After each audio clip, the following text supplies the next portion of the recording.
so Dave was here like last week, Mm-hmm. and he was in a car going to some event, and it was him, Austin, and Pat, security guard Pat, and he sees just these freaks in New York, and he gets disgusted in the car, and he just goes, "This fucking city, man, these fucking freaks everywhere." Who was it? Me and Tommy.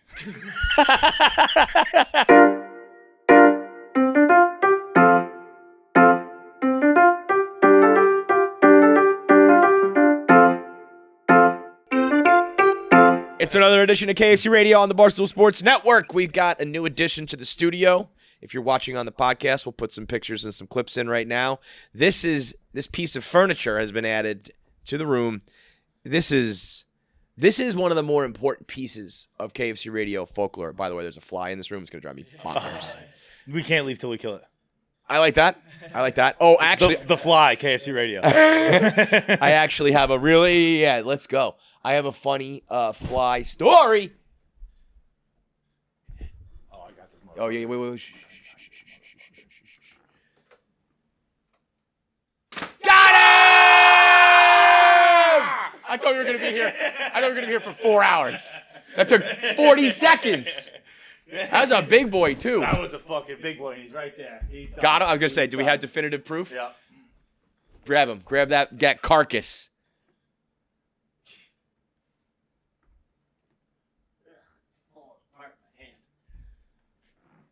Yeah, that's a big old horsefly. Yeah.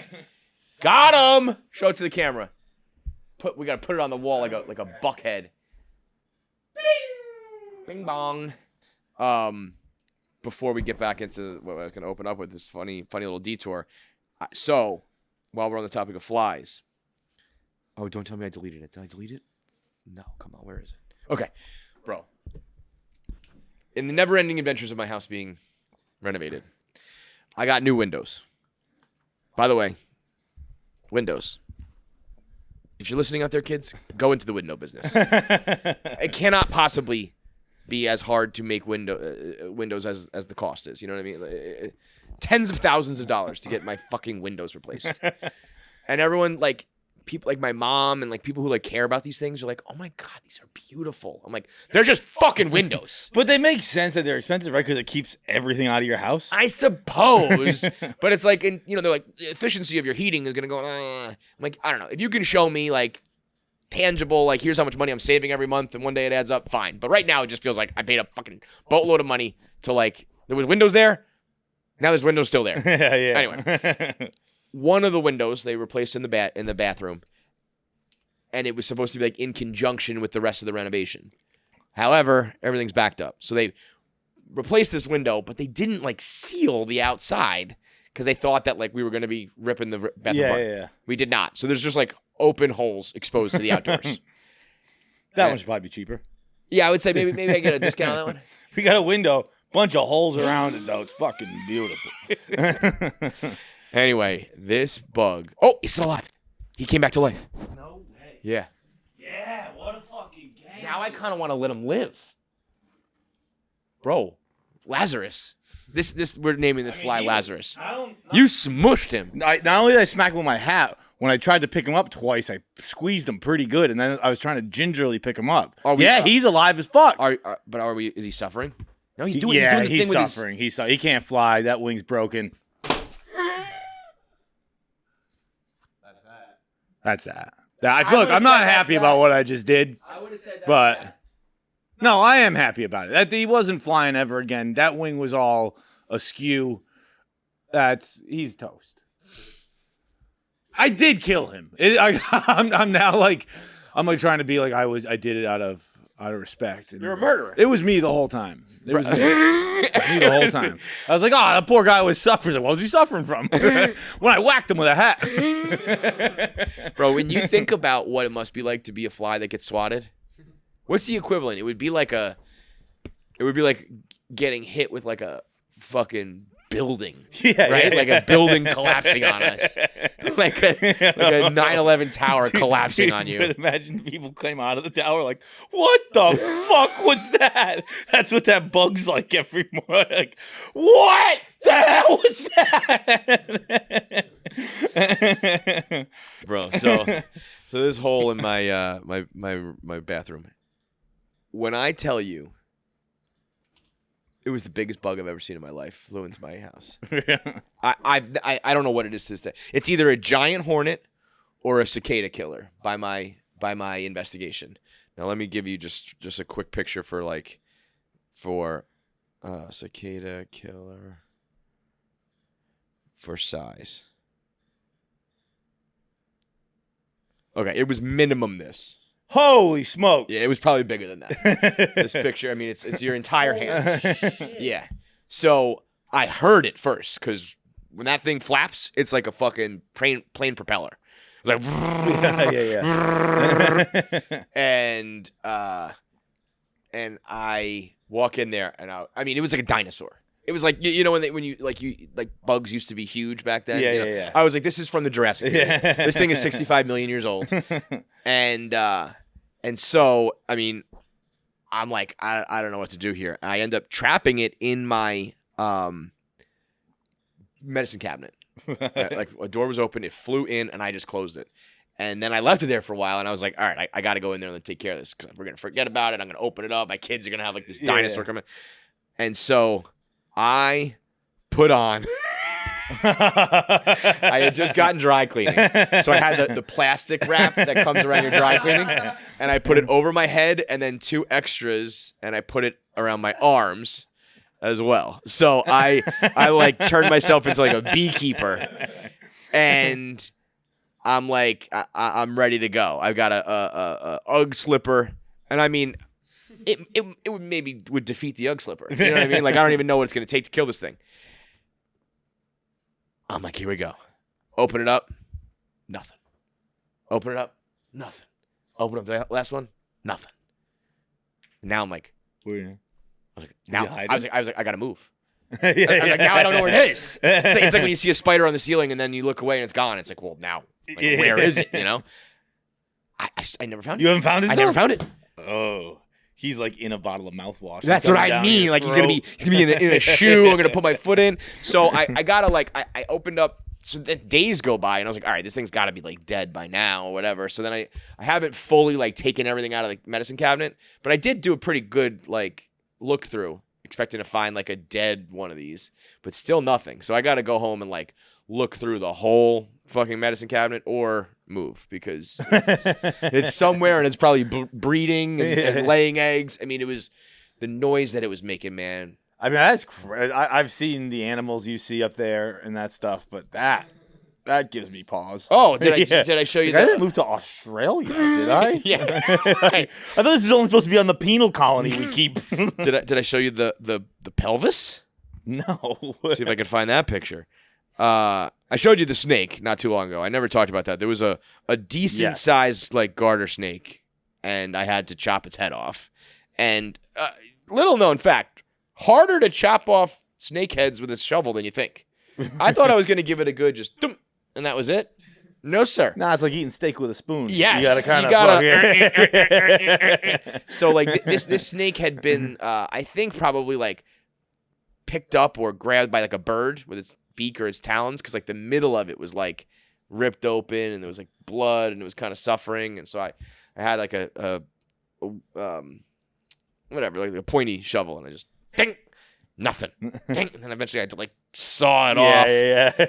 You kind of like on the plate, like yeah. I mean, I was like, man, this is no joke. And then I like the next day after that, I find a fucking some sort of animal pelvis, like a bone. I think I deleted it. It was like a bone dry bone that was like that clearly like the hips of some sort of animal.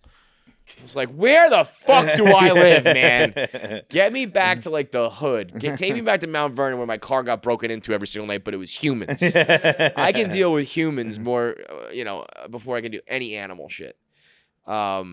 Anyway, we got off track here. R.I.P. to the bug. Congrats to the cicada killer who now owns my house. But we have a piece of KFC Radio lore now in the studio. If you're watching on the video or if you check on social media, you can see the pictures of it. We now are the proud owners of the bench that Feitelberg fell asleep on in Vermont? Montpelier, Vermont. Yeah. While you were traveling to a concert, I believe? It's so funny. This weekend, like, it worked out perfectly because Eric, who was kind of the police chief of police, who was kind enough to give me the bench, and his son JT, who's graduating from Seton Hall today. Like when I first told the story like 4 or 5 years ago, not the first time, but when they first heard it, JT reached out, and then they're huge. So we've met them they've come to KFC radio shows, they've come out of order shows. They're great people. Right? Don't we have that? Like we have Montpelier police stuff around here. Sort of. But they were coming this weekend, and Eric had reached out to me and was like, "Would you like the bench?" And I was kind of like, "I don't know. I can't put it in my apartment." And then I asked you, and you're like, "We gotta have it in the studio." Gotta have the bench. And I was like, "All right, fine, we'll do it in the studio." And but you were like. You were on like a 24-hour journey, weren't you? 3-day journey. 3 day. Yeah. I was on my own odyssey. And it's fucking Homer over here. I was talking to my parents were here this weekend too. We went to see Good Night and Good Luck on Saturday. Oh, it's awesome. Really good. Yeah. Fucking Clooney's the best. Yeah. So they were here and I was telling them we were planning Sunday. And I was like, yeah, I can get brunch, but like I have to be on call Sunday because Eric is coming with this bench and I have to be able to go. And I was like, actually, funny story. I don't know if I ever told you guys this story. And my mom was like, I know the fucking story, John. And because she had, which I forgot, she had told me. So what I did was I was at St. Michael's College my freshman year. And there was a Thursday night football game at Boston College. It was BC, Virginia Tech, early in the school year. And my buddy goes to BC and I grew up a big BC fan. So I was like, I want to go to that game. And so I told my mom, I'm coming home. I'm going to go to the BC game. And she said, do not talk to me until you're back on campus. It's crazy you're already doing something like this. And I said, okay, fine. And after the game Thursday night, we got fucking drunk. And we realized that OAR was playing in Toronto, Canada. And I, being someone who was in Burlington, Vermont, was like, dude, I live right by Canada. Why don't like, I was like, you can come, we'll go, and then you just come crash at my place after, and you can come home. And he's like, this is the best idea ever. And so we put in the GPS, Toronto, and we realized it takes us through my buddy went to Hobart, William and Smith. We realized it goes through Hobart, and we're like, we'll fucking pick up Graham on the way. Dude, this is going to be the best trip ever. Get into Canada and realize it's nowhere near fucking Burlington, Vermont. like I was like 7 hours from Burlington. And I was like, son of a bitch!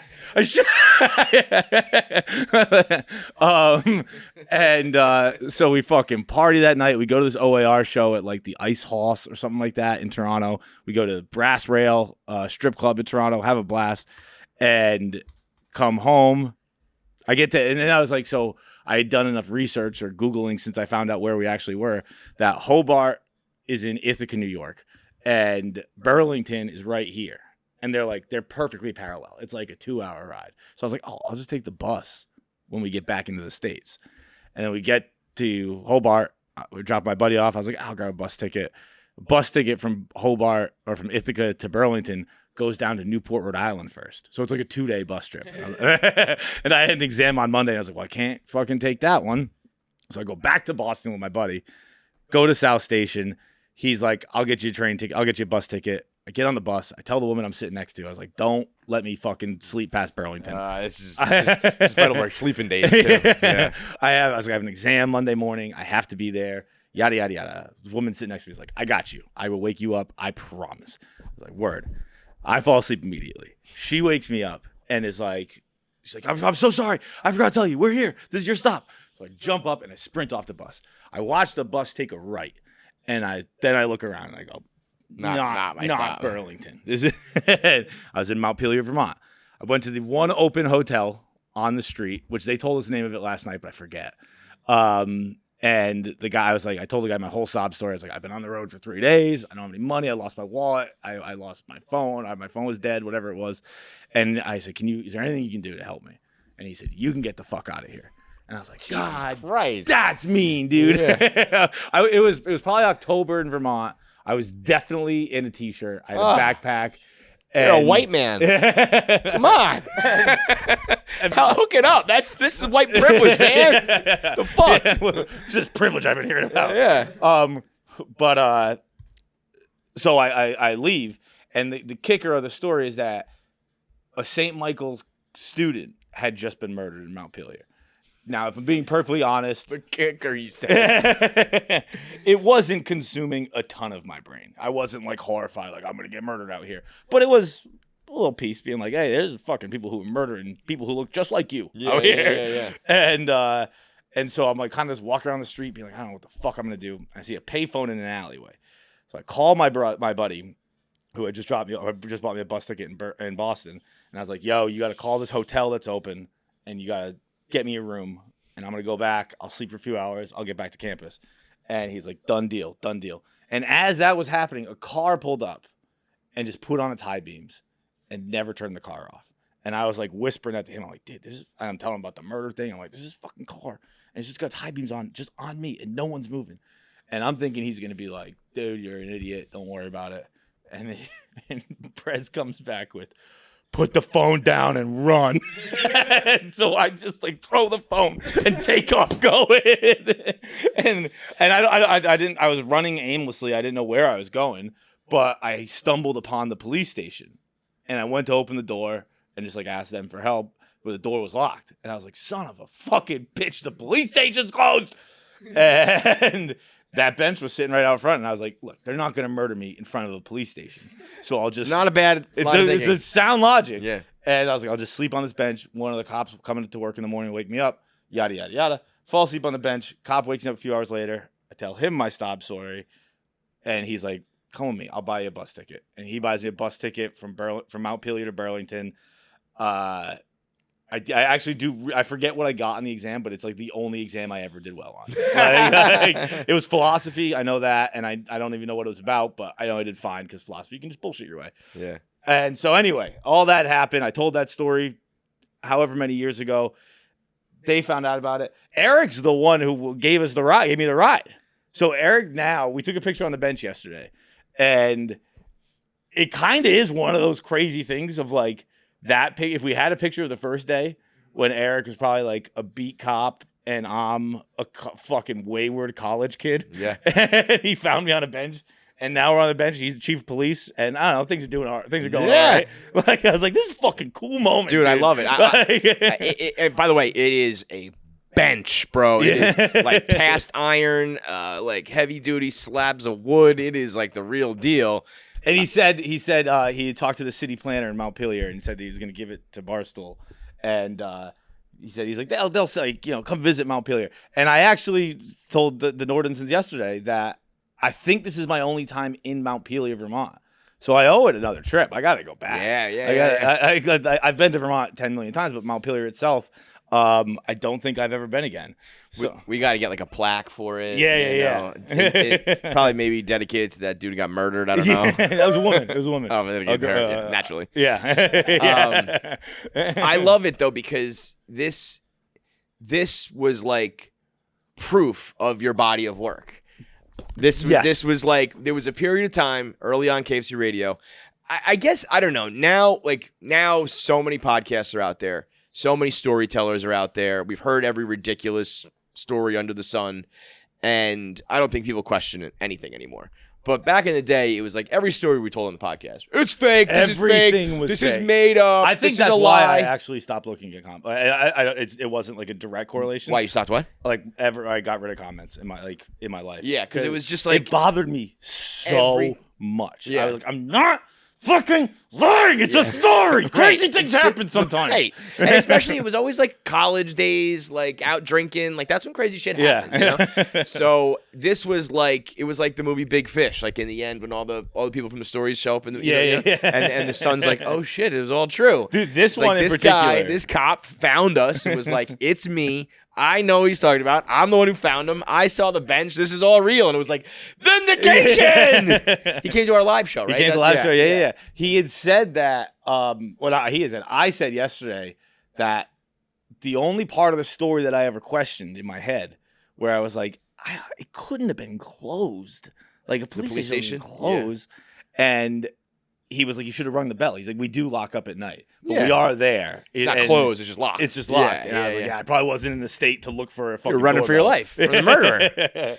But that was the part I always questioned. I was like, I mean, locking it, that would be nuts if there's just that's also the other part about like a lot of those stories is like, I don't know the details. Like, I said it was locked. I thought it was closed. It wasn't. Like, and people would be like, the police stations don't lock. That's a fake story. It's like, all right, that one part of the story I got wrong. I don't know. But I didn't get it wrong. Well, it was right. It was locked. But I'm just saying, in general, it's like, I know someone who said that it was on a Tuesday, not a Wednesday. Yeah, okay. I don't know, man. Sorry. I got one part, it was weird when that happened because it was like, everything was like, I don't know, man. We're telling stories. They're first of all, they're real. I've never made up a story ever.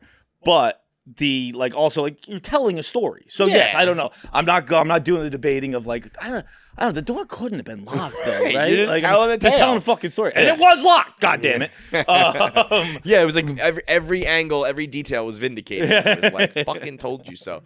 And then everybody was claiming all this is fake. You gotta run through and be like, well, it's like when these conspiracy theories come true. It's like, well, I don't know. That one, MK Ultra was real.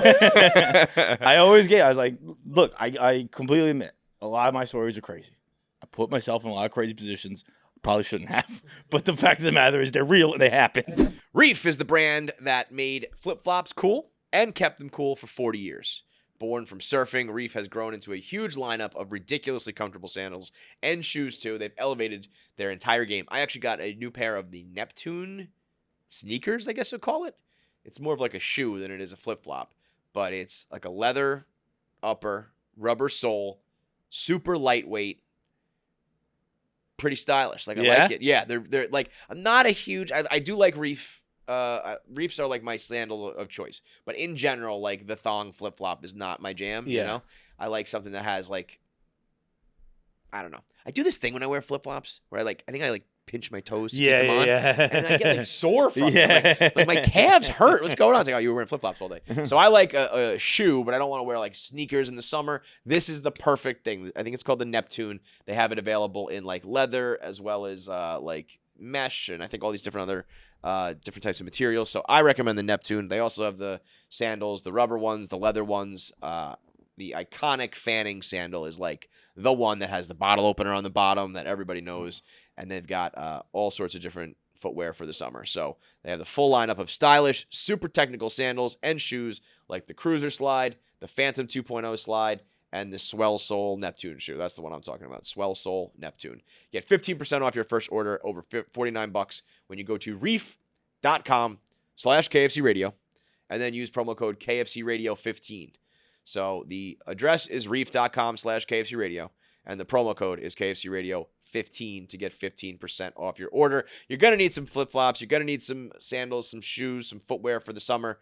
Make sure you do it through Reef and make sure you do it through us. It's reef.com/KFC Radio, promo code KFC Radio 15. And that's also, it's like, again, when we were early on, it was like there wasn't that many stories out there on podcasts like that yet. Now it's like, everything. Right. You've heard every urban legend, all the real stories, all the fake stories. You've heard everything. Why did they do that? What? Just why did they fucking not believe anything? Well, they're just haters. Like those are people who just don't want it to be true. You know what I mean? They want. I don't know. Everything I ever said, it was like, that's fake. I'm like, it's fucking not, dude. Like, why would you do that? Really bothered me. Really bothered me. And there was never like one story. Like if there was a big one that was proven false, it'd be like, and then it's the opposite. It's like, well, now you got to question everything. Yeah. There's never, no one ever came forward and was like, this one was by far the most unbelievable. And this is the one that has the concrete evidence. Yeah. Like it fucking happened. Been proved. Yeah.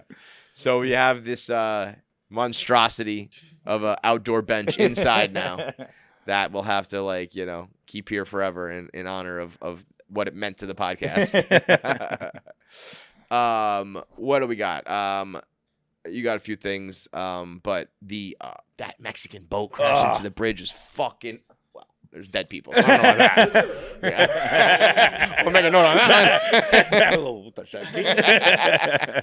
Yeah. The people who are up on the masts, I believe, died. I was thinking about those guys yesterday, and Pavs and I were talking about a little bit.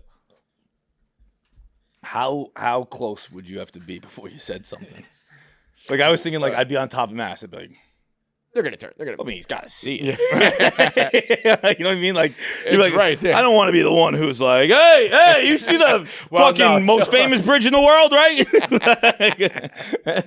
We're at 147 meters. That looks like it's 145. I think we're good. No, but as I understood it, at least my dad, is into naval stuff, and his friends are even more so, and they were saying that like. It was like a boat in distress. Like they were like the tide had taken them. The story I think was something like their engine was off, so they couldn't like flip it on, and so I think it was something like they knew it was coming and they just couldn't stop it. To us, it looks like it was like, you idiots, you just drove into a fucking bridge. Right. But they were like they had just gotten out of out of the port, and like they were supposed to be going north, and it started to turn south or whatever it was. So they. But that shit of everyone standing up on the mast is like, I don't think they're gonna be doing that anymore. That tradition sounds like it's out the window. But guess how gangster it would be if it parked beautifully. You're like, dude, those guys are standing so fucking high. That was sick. I bet you that was so. If you're not familiar, it was like a Mexican naval training vessel. Yeah. So I'm sure all those kids are like, they want to be the guy on the mast. You know what I mean? Like that's got to be like the thing that you do. I mean, the picture like prior to the crash of when they were all on it. Yeah, this is a sick fucking great. picture. It's awesome. But it's not awesome when you crash into the Brooklyn Bridge. I mean, the guys who were like still up there were like dangling and like flailing around after it hit. Like Jesus Christ. But I think about the people on the bridge too. Imagine you're just like driving. See, I was thinking about that. I don't think you really see it. I've driven over the Brooklyn Bridge a couple times recently, and I don't think I don't think you'd see it, but I bet you it's pretty loud.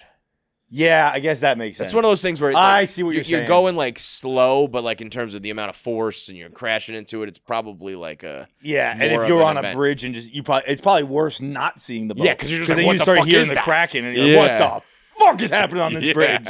For real.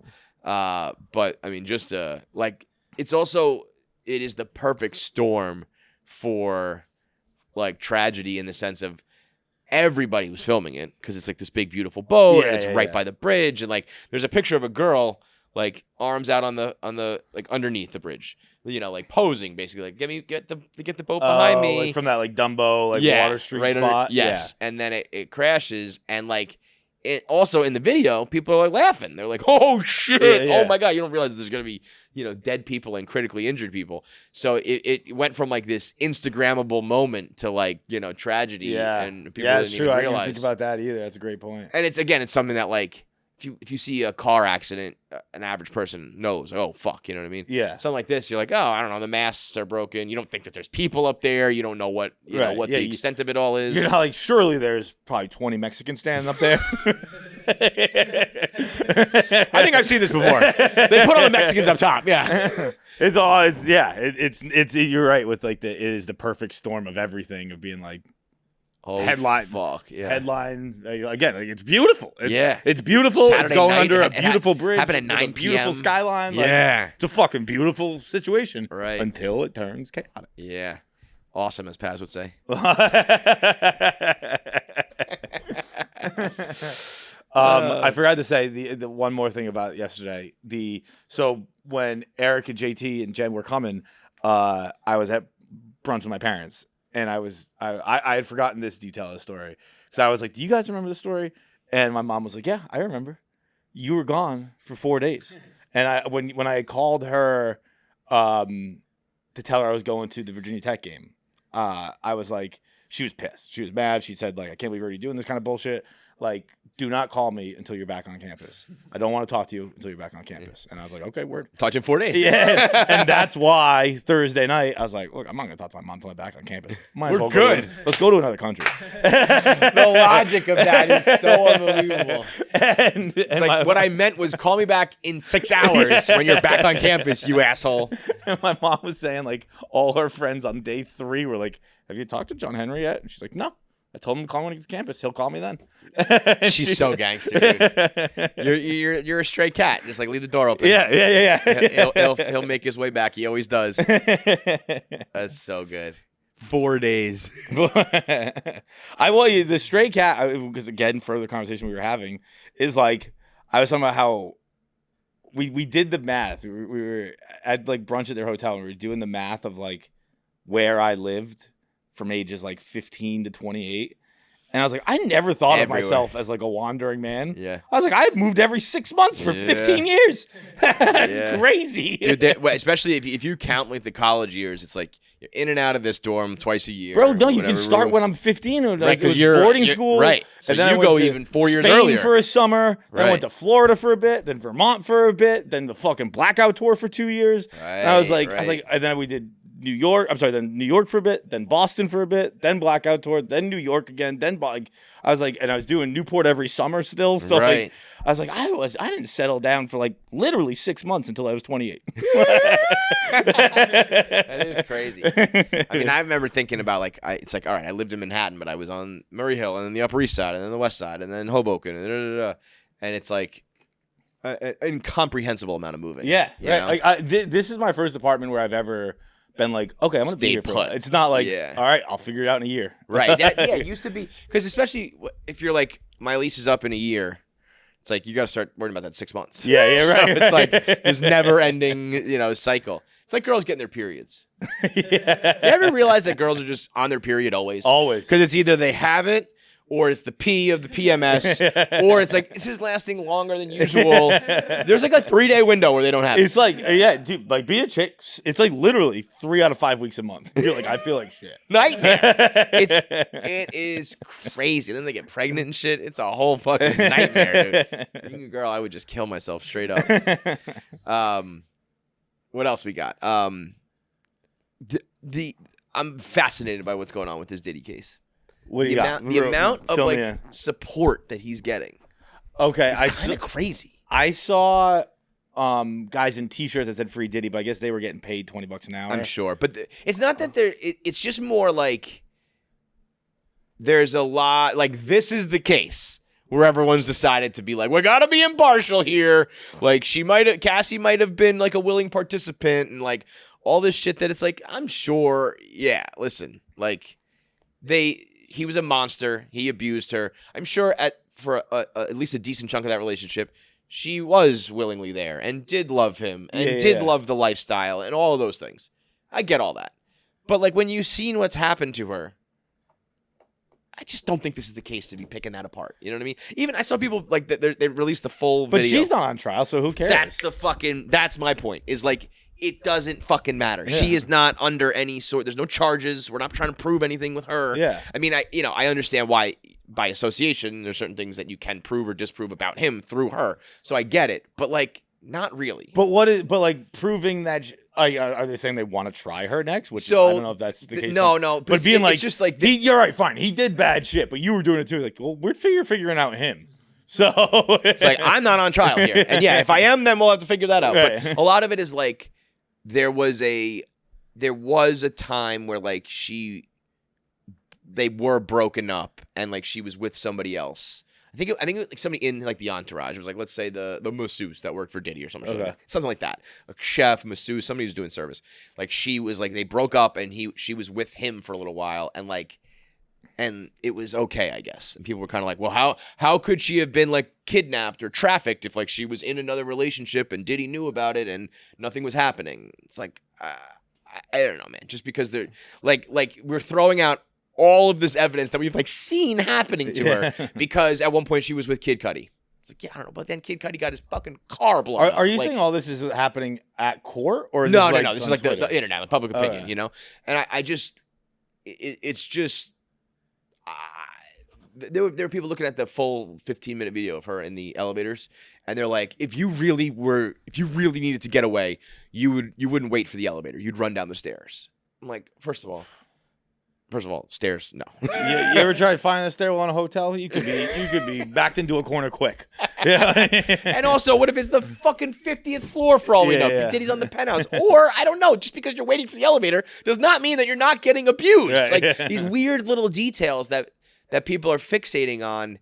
And, I mean, I'd have to imagine this is based out of, like, they're fans of his and they love his music and they just don't want it to be true or whatever. But it's like, I don't know, everyone all of a sudden is a lawyer and very specific and very like, well, this is not proving this, that, and the other. And it's like, I don't know. If this was somebody you didn't like, you would just be like, fuck this guy. He's horrible to her. Yeah. Like, throw him out, And instead it's like, yeah, there's text messages of Cassie being like, this freak off stuff. I can't believe they actually called it freak off. Like in conversation, he's like, do you want a freak off? She's like, I love a freak off. Like, it's crazy. I'm sure she's, kinky and they fucked like animals and all that shit. That doesn't mean you're not getting abused and beaten and you know what I mean? Like I just the amount of excuses being made and on his part and the amount of like shit that they're tearing her apart for is just crazy to me. Like the one case where I thought the world was going to kind of unite on this one. But fuck this guy. I don't know. There's a couple details here. But it's not like, what do people are just going off on like quotes they see? Because it's not streamed, right? It's but there's trial. like, I don't understand how that works because there are like quotes from Cassie. There's screenshots of text messages that I assume are evidence that I don't know if that's public record or whatever. Yeah. But like, it's also just people don't comprehend. An average person, regular person, can't understand what goes on in an abusive relationship or like a kidnapping situation or whatever. Like, there's those stories of like Elizabeth Smart was like in public, like next to a police officer. It doesn't say anything because you're fucking warped in the head. And like an average person just goes, well, I don't know, something must be going on. Everyone goes, in that situation, I just. Yeah. It's like, well, you're not in it. Right. That's a different thing. That is the thing. You wouldn't know how you'd react because if you were in it, you wouldn't be the person you are. You'd be a different person.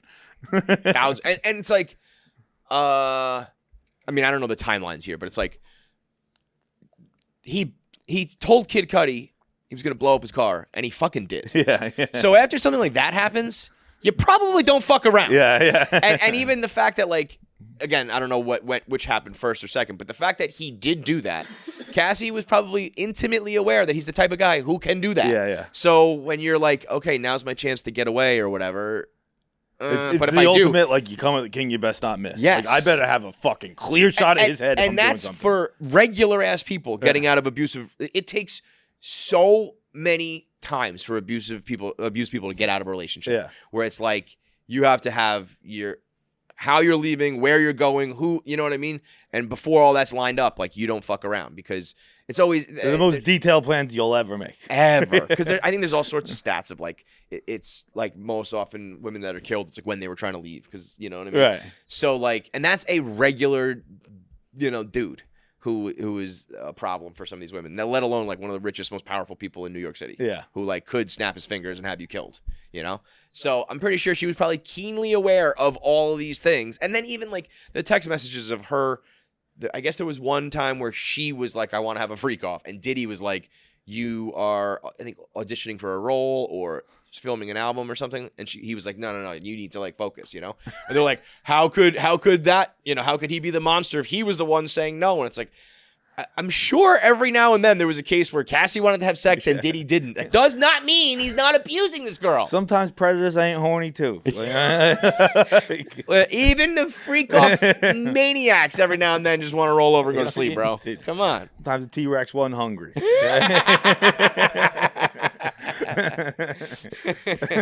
But I can't even imagine her like. And then, of course, there's like she got a bunch of money. You know what I mean? She got the settlement from this. She got the settlement from that.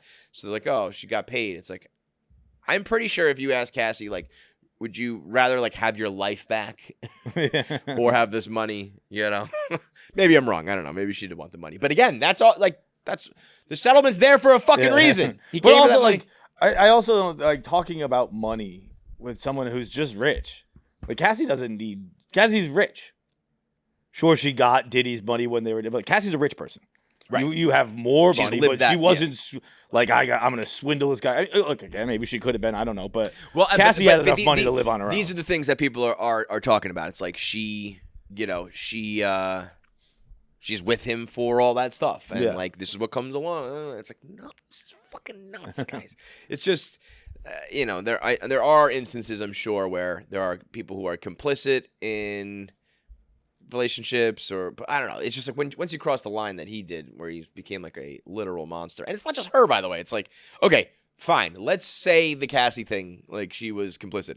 Let's go to the producer and the this and the that and like all the other people that he's But yeah, it is wild sometimes to just see who gets the benefit of the doubt and who becomes vilified. Like there are people who have done far less, who are have the scarlet letter and are careers over or whatever. Yeah. And then this dude is like, we have him on camera like maliciously beating this girl's face, and people are like, she did send those text messages though that she wanted to have But sex with him. everyone reasonable. Like, no bro. one reasonable Yeah. is like that. I know, but it's Like- it's just like, I just think about from her point of view, like, and her new husband. I mean, I'm sure that's a lot for them to go through in general. Yeah. It's like, imagine just being on trial and it's like, hey, babe, there's going to be a lot of documentation about like me having baby oil gangbangs. Yeah. Like, you're gonna see a lot. You know what I mean? That alone is a lot to go through, let alone reliving the abuse, and then to have like, albeit idiots and people who aren't reasonable, like you said, but like the fact that that's kind of a movement at all on the internet, it's got to be fucking infuriating. Yeah, I'm sure it is. But like, yeah, no, I'm sure it is. Imagine like when you finally, after years and years, you like build up the courage, or that the whole thing with this was that deadline came up with like the statute. They changed it so she had to file a lawsuit, and you're like, all right, I did it finally, and everyone's like, you're like guilty or whatever. It's like, fuck you, man. Fuck you. Really, one of those like lost faith in humanity moments. But I also, none of this really matters. It's like the criminal court and all that shit is actually this is criminal or is this civil? I don't even know what this is. Federal, I think. It's federal, but it's not the abuse. It's all, and that's the other thing is people are like going through with a fine tooth. Everyone now is a expert in racketeering and and prostitution over state lines and all these things. And it's like, you don't know a fucking thing about this shit. But that's what Twitter is. Yeah. Like we learned that during the pandemic. Like everyone's gonna be an expert about this, and like you're gonna be an expert, and it's not gonna be fun, and that's what it is. I'm surprised, by the way, that like assault has a pretty quick statute. It's like a couple years. Like they have that video of him beating her, but it's like not admissible. Like it's like, I understand some things like thefts or whatever. It's like, yeah, I don't know. You didn't catch me for 10 years. That's over or whatever. But it's like violent abuse. Yeah. You're like, it was 24 months, so you're good. It should. It's crazy to me. Yeah. Just common sense shit that shouldn't really be. But I mean, it'll be nuts if he gets off. He's not gonna get He off. can't, right? I mean, I'd be shocked. That would be truly like there's no like karma in this world. There's no like justice in this world. But you can't say there's no justice if we haven't read it either. Like if we haven't gone through all the evidence, maybe we're all wrong. I guess right? I just like maybe we're all wrong. I'm just hoping that like they have. Again, public opinion doesn't really mean much. For all we know, inside the walls, like the jury and everyone's like, "Oh yeah, this shit's so bad." Yeah, like, but if it's not, maybe it's if we're in the courtroom, they're like, "Yeah, this is clearly Cassie was the ringleader here." Also, I'm a big fan of like, if I was on that jury, and I knew everything that happened, and they're like, "So they didn't really technically prove that it was like prostitution across state lines." I'd be like, I don't fucking care. Guilty. You know what I mean? Little vigilante justice is, I think, what the doctor ordered in this case. Yeah. But crazy, man. What do you got? How was your weekend? Weekend was good. Saw Clooney. Good night, good luck. That was fucking awesome. Is that on Broadway? Yeah, Yep. It was really good. And I've seen the movie. I actually hadn't seen the movie until last week because I wanted to see it just to like have an idea. I didn't know what the movie was about. I don't know anything about it. Yeah. It's the Edward R. Murrow who was like a.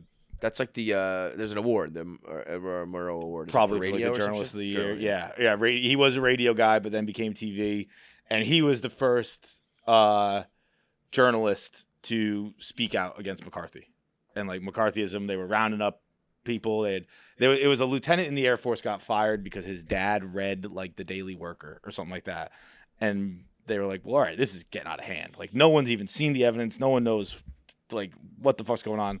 And basically, it was him versus McCarthy until the Senate voted to censure McCarthy. This looks like so Clooney. Like, dude, he's sitting in this like solo shot in a chair, smoking a cigar or whatever. Like it's going to be on CNN on June 7th. They're going to air the penultimate performance live. So if anyone wants to watch it, it'll be on CNN June 7th. But it's cool too because in the movie he's younger. The movie's like 25 years ago. So in the movie he plays the producer. He plays the producer Fred Friendly, but in the show he plays Ed Morrow. Oh, so he did the movie, but a different role. Different role. Yeah. Interesting. I feel like when these guys get in their stage acting bag is when they're. Oh, that was a really cool thing too in the playbill. So like if playbills have like all the actors, and it's a big production. Good night, good luck. And they have all the resumes of every actor, and they must have let Clooney write his own because everyone's resumes they look like fucking obits. They're like really small little blocks in that same newspaper style. And so it's just like all the productions they've done, their recent work, all this stuff like their mini Wikipedia. And Clooney's just said, George Clooney has not been in a stage performance since he has not been in an Equity Theater since 1986 in Louisville, Kentucky. So, buckle up. I mean, it's a different animal, right? Yeah. Like, I saw. Did you see that clip of Denzel not too long ago? Or at least I saw it. I don't know when it aired. They said the interviewer said something like, "You're the only like Hollywood blockbuster actor to blah blah blah blah." And he was like, "Whoa, what?" And he was like, "You're the only Hollywood actor." And he's like, "What does Hollywood mean? What does that mean?" He was actually kind of being a stickler, like a dick. And he was like, "I'm a stage actor who also does movies. Like, don't get it twisted." Yeah, you're right. And I actually thought he was kind of coming across unlikable. It was like, you know what he fucking meant. Really? That's surprising because every Denzel, I'm guessing this was from Gladiator because like he did a press tour for that. I think so, yeah. And all the clips. But he's doing. Isn't he on? He's on King and I or something like that. No, he's in. It is Othello. It's him and Gyllenhaal. Yeah. Right. So maybe it was that, but it was kind of. I think he just was like not clicking with the interviewer. Was just giving him a hard time. But I was like, it was interesting because Denzel has done Broadway and stuff, but like, he's not a stage actor. You know what I mean? Yeah. Like if you were to describe him and put him in a box, like he's not. You have done. He's did Gladiator too. And you know what I mean? He's not to us, but if he's stage trained, he's a stage actor. So to him, he's like, this is probably worse. Yeah. But I don't think people really appreciate the difference between a play and like cut, take three, get your makeup done, say 3 lines, run it back, and all that shit. So. Oh, speaking of that, I don't think I ever told this on the podcast. So Dave was here like last week, and he was in a car going to some event, and it was him, Austin, and Pat, security guard Pat, and he sees just these freaks in New York, and he gets disgusted in the car, and he just goes, "This fucking city, man, these fucking freaks everywhere." Who was it? Me and Tommy. In costume? Pat goes, "I think that's Fights with Tommy." And then they all know. They all like look. They're like, "It is. It's fucking Fights with Tommy." We were in the mascot costumes, just sprinting through traffic. They don't have video or anything. No, because I was gonna say that would be like the perfect promo for the fucking. We've been causing fucking scenes throughout New York. Yeah, I was gonna say you guys are like, you're probably known in these streets out here. We are locals, like causing havoc throughout parks. Yeah, we almost need like a making of. I wish somebody was filming you guys filming just to capture all this shit. Look at these fucking freaks. This disgusting city. I hate these people. Who would ever associate with them? They're your employees, sir. And I'm paying for this too. Yeah. I'm funding this. I'm the executive producer. My fucking podcast. I'm the executive producer of this fucking show. Did they say what he said? Like, I haven't spoken to him. I haven't seen him. It was just Austin texted Tommy like, "You just provided like a funny moment in the car," and Tommy was like, "What are you talking about?" And Austin explained the situation. But I think because Pat's seen us walk out the door a million times, so he was just like, "That's Fights with Tommy." Man, that's great. I can't wait for this fucking show, man. What do you think your average time having sex is? Not length, time of day. In my older years, right now, combining everything throughout your life, right now to this day, all the times you've had sex, fucking find the median. I would honestly say it's probably smack in the middle of the day. I think I'm shockingly because my times are like probably it's like 2 a.m. or 10 a.m. Yeah, so I'm like 6 a.m. So I was gonna say Probably not 2 a.m. I'm probably like a 9 p.m. Like I'm probably like 9 p.m. or 9 a.m. So what's the middle of that? That's a 12-hour 4:30? shift. So that's like right in the middle. No, it's not 4:30. 10, 11, 12, 1, 2, 3, 4 o'clock. Yeah. I was going to say, that was my initial guess was going to be 3 p.m. I think I'm like right in the middle. I'd never thought about it before, and I was like, oh, I just think sex night. And then Well, yes. But like for me in my later years is morning, all day morning. I'm always like, I'll get you tomorrow. Everyone's involved is like, we'll get you tomorrow. Yeah, you know what I mean? You're probably. I'm still at 2 a.m. probably. See, I think you're I think at in that 2 a.m. period of my life. day with you, it was not with you. Pav's not usually fucking like 8. Like when I was in my mid-20s, I probably did. I probably was getting some 8 p.m.s, some 9 p.m.s, Yeah. some 10 p.m.s. I was a lot of that. It depends on if you're like a relationship person or not. Yeah, Right? yeah, Like yeah. if you're not in relationships, it's probably late night drunk sex. But I was always like pretty steadily in relationships. So it was like, let's fuck before we go out or like before the night ends or whatever. So I was not, I don't think I probably have not that much 2 a.m. at all. Really. Yeah. It is that's like even Also, even in like I was my dick was never working at 2 a.m. I was either like, we're getting it now or I'll get you in the morning. Very rarely was I able to do it. All right, get on. Thumb it in there.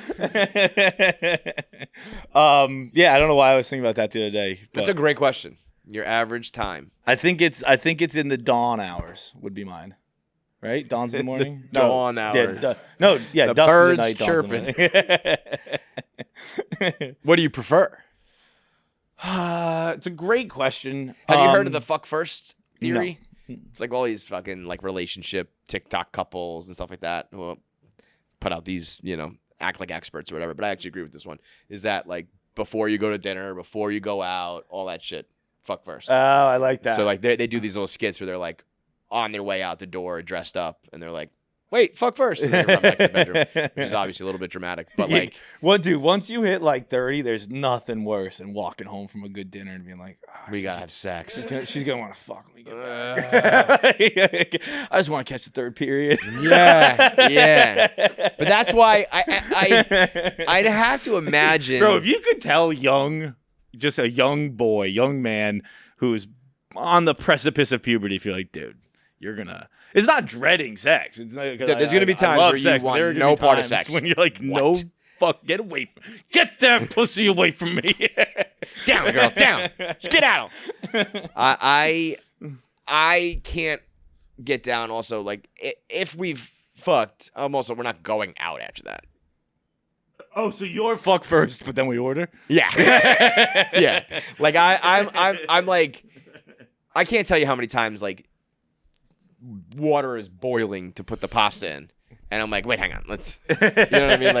Like not a fancy night, not a date night, not a dinner. Like I'm in the middle of cooking dinner, and I'm like, once I eat this like bowl of pasta, I'm not gonna fuck. So let's just go do this. It's only gonna take like 6 minutes, like really. But by the time we could put the pasta in, and I'll come back, and it'll be like al dente. It'll be perfect, But we'll put the pasta in. We'll go have sex. We'll come back. We'll give it a few more minutes, and we'll get that pasta out and we'll eat. Literally, I'm laughing, but that is literally it. That to me is that's the perfect night. Like because there's also just that's the worst. You ever pause, like kind of watching a movie, watching a TV show, and you're kind of doing some petting, and the petting gets a little heavier, and you're like, all right, let's bang, and then you get done banging, and you're like, oh fuck, we got to rewind the movie now. And then you missed an establishing shot. Like, all right, so they were in this house. I don't know how we would ever caught up if we didn't rewind. Didn't even get to the punchline. Nobody else even came on camera here. Yeah, there's just something about like it looming. It's like your night's not done until you fuck. You know what I mean? So I'd rather get all that shit done. And then you can have your dessert, get in your pajamas, start the movie, light the fire, or whatever else you're going to fucking do. But until that stuff is done, you can't do any of that. So I'm a big fan of fuck first. I'm a big fan. I also think, like, there was a long period of time where people were like, I've never had sober sex, like when we were younger. Yeah. And I was like, again, being in relationships, I was like, that was actually kind of one of the, like, as much as like looking back, I wish I was single more often and like had more fun, fuck more people. It was like, I always like got to do what I wanted at night. Like I would. The nights were fun because I wasn't like worried about going home with somebody. You know what I mean? It's like I'm gonna stay out all night. Right? I'll do the extra shot, or we'll watch the full game, or we'll go to the next bar, or whatever. And sober sex was always I liked it. Some people are like, again, sober sex is like I'm not good at it, but it is more enjoyable, I think. Dude, I used to love the you're talking about like hating that looming over. Dude, I would love only like if I was in a relationship, particularly one relationship. I had one relationship where a girlfriend really didn't like period sex. And that's fine with me. It's not my favorite thing either. Like, we don't want to make a fucking mess of the house. That's cool. Again, that to me is a thing where it's like, I don't know. You got to really be into fucking. It's like I don't need it that. Yeah, bad. I can get you next week. Yeah, it's all right. Or 3 weeks. If you want to have sex while you're on it, I'm down. If you don't, I'm not gonna fucking fight you and be like, "What the hell, babe? I got blue balls." You know? Yeah. Those guys, to me, it's a little bit like. Okay. Yeah. You need that bad? But when I had that girlfriend in particular, and she'd be like, "I'm on my period," I would be like, "Oh, the governor's coming off tonight, baby. I'm having 30 drinks tonight." I would get so jacked up, dude. I'm like, "Shots! Let's get some shots at the table. I don't have to fuck tonight." There also was a period of time I remember as a young man. This is a young man's game. Where if it was like, oh, you're on your period, I'm getting head tonight. Now it's like, that's that at this age. It's like, oh, you're gonna be like uncomfortable and like in pain and agitated, and you're gonna suck my dick. I don't think so. That's not happening. That is so funny though. That really is like, for as much as I really do think, like when most girls are like, I have like just as much sex drive as men. It's like, no, you fucking don't. No, you don't. You've never made like horrific life decisions based on sex. Okay. Even the period stuff cracks me up where it's like. Imagine there was a world just outside of sex. If I was like, if you do this thing, your dick will be covered in someone else's blood. You'd be like, whatever it is, I'm not doing it. And then, but period Every sex, you're day like, I'm please, can I get in there? I'm the guy in fucking 7. Strap a fucking knife to me. He strapped it to me. Whoever that guy is, he's a good actor. Great actor. He's Imagine that being like, okay, here's the scene. You just fuck someone to death with a knife. Go. It's like you did that a little too well, dude. I don't know how you summoned that. He's in one other thing that I'm really pictured him in. I want to say it's like fucking The Fugitive or U.S. Marshals or something like that. Right there. Leonard, yeah, him. That's the knife guy? Yeah. Man, I don't remember. He's in all the Takens, huh? Bone Collector. That's what it is. Collector. The Bone Collector. He's the doctor. Great movie. I love that movie. It is not well reviewed.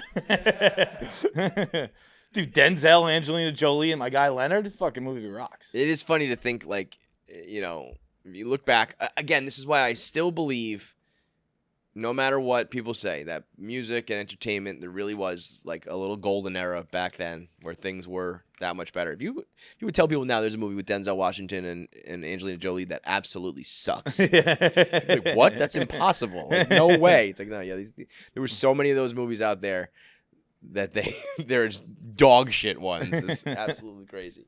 Omaha Steaks. It's almost that time. We got Memorial Day coming up, so it means summer is here. That means grilling time is here. And we're almost towards Father's Day season coming up later in June. So right now is the time to get your Omaha Steaks. Handcrafted steaks and family grilling favorites. Omaha Steaks delivers the world's best steak experience. USDA certified tender steaks, juicy burgers, and so much more. And now, for their Memorial Day sale, you can get 50% off site-wide at omahasteaks.com. Plus, our listeners get an additional $35 off when you use promo code KFC Radio at checkout. So half off and then $35 off. It's got to be like free at that point. Yeah. That's crazy. Memorial Day is the unofficial start of summer, and it's the perfect time to get fired up for grilling. So check out the handcrafted flavor and convenience of Omaha Steaks. I believe Omaha Steaks now has smash burgers I'm such a fan of the smash burger trend. Me too. I hate the Yeah. big fat ones that are like a mess. Give me a thin, You got away crispy. from the idea of like a burger's a sandwich and sandwiches should be able to be handheld. Yes, Like, and go I don't walk need to have around the with it. two. I don't want to cut it in half. Yeah. I did learn from our boy Philip Franklin Lee though that smash burgers are like you can have a thin burger that's not a smash burger. It's a technique. You really have to like smash the burger. Really? Otherwise, like you can just have a thin patty that's not smash burger style. Smashing apparently like it like releases the flavor while capturing the char. It's a whole thing. Yeah. I learned all about the burger science from him.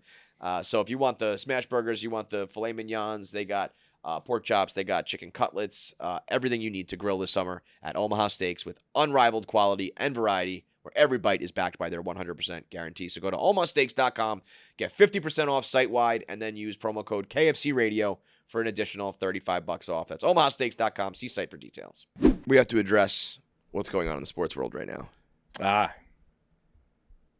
I don't think I've ever seen anything lamer than the people literally raining on the Knicks literal parade. Yeah, Like- but like it's incredibly lame. But it's every team does it too. Like, oh, that's your Super Bowl. That's Sure. your fucking Totally. but it's But it's definitively gone lame. on. It's everybody. It's like Paul Pierce and the analysts are doing it. Dante, Oh, really? Dante's like suicidal over this. The only Dante people, is? Oh my God, Dante Well, he's is a like deranged person. yeah, he's so. like there was a video of the Celtics bus like slowly leaving. Yes. And the Knicks fans were like filming it, and they were kind of in the way, but it wasn't. I mean, the bus just like slow rolled away. yeah. And Dante was like, "Look at this fucking trash!" Like I was like, "It's just a bus driving away, dude." I thought they were gonna like throw stuff at the like break the windows or something. It's like literally just a bus driving away, and he was like, "Yeah." Like I mean, every tweet is like this from Dante. He's like flipping out about this. The only people I saw, Mickman and Greeny, were like, "The Knicks beat us. The Knicks beat us." The Knicks, They definitively beat the shit out of that team. Not beat the shit out of them, but like handled their fucking business. So again, from what I saw, yeah, obviously it's probably easier for me than anybody since I'm not really I root for the Celtics, but you guys are a great silver place for me. I'm happy to root for you guys. I'm happy you guys are going to so win. this is what I don't understand. not I mean, you guys won. I know exactly where it's coming from. It's coming from it's New York. There's jealousy about the city, the people, the life. And then there is an element I get of like, why have the Knicks been like crowned, like treated like a crown jewel of the NBA when they haven't won? I get that. Yeah.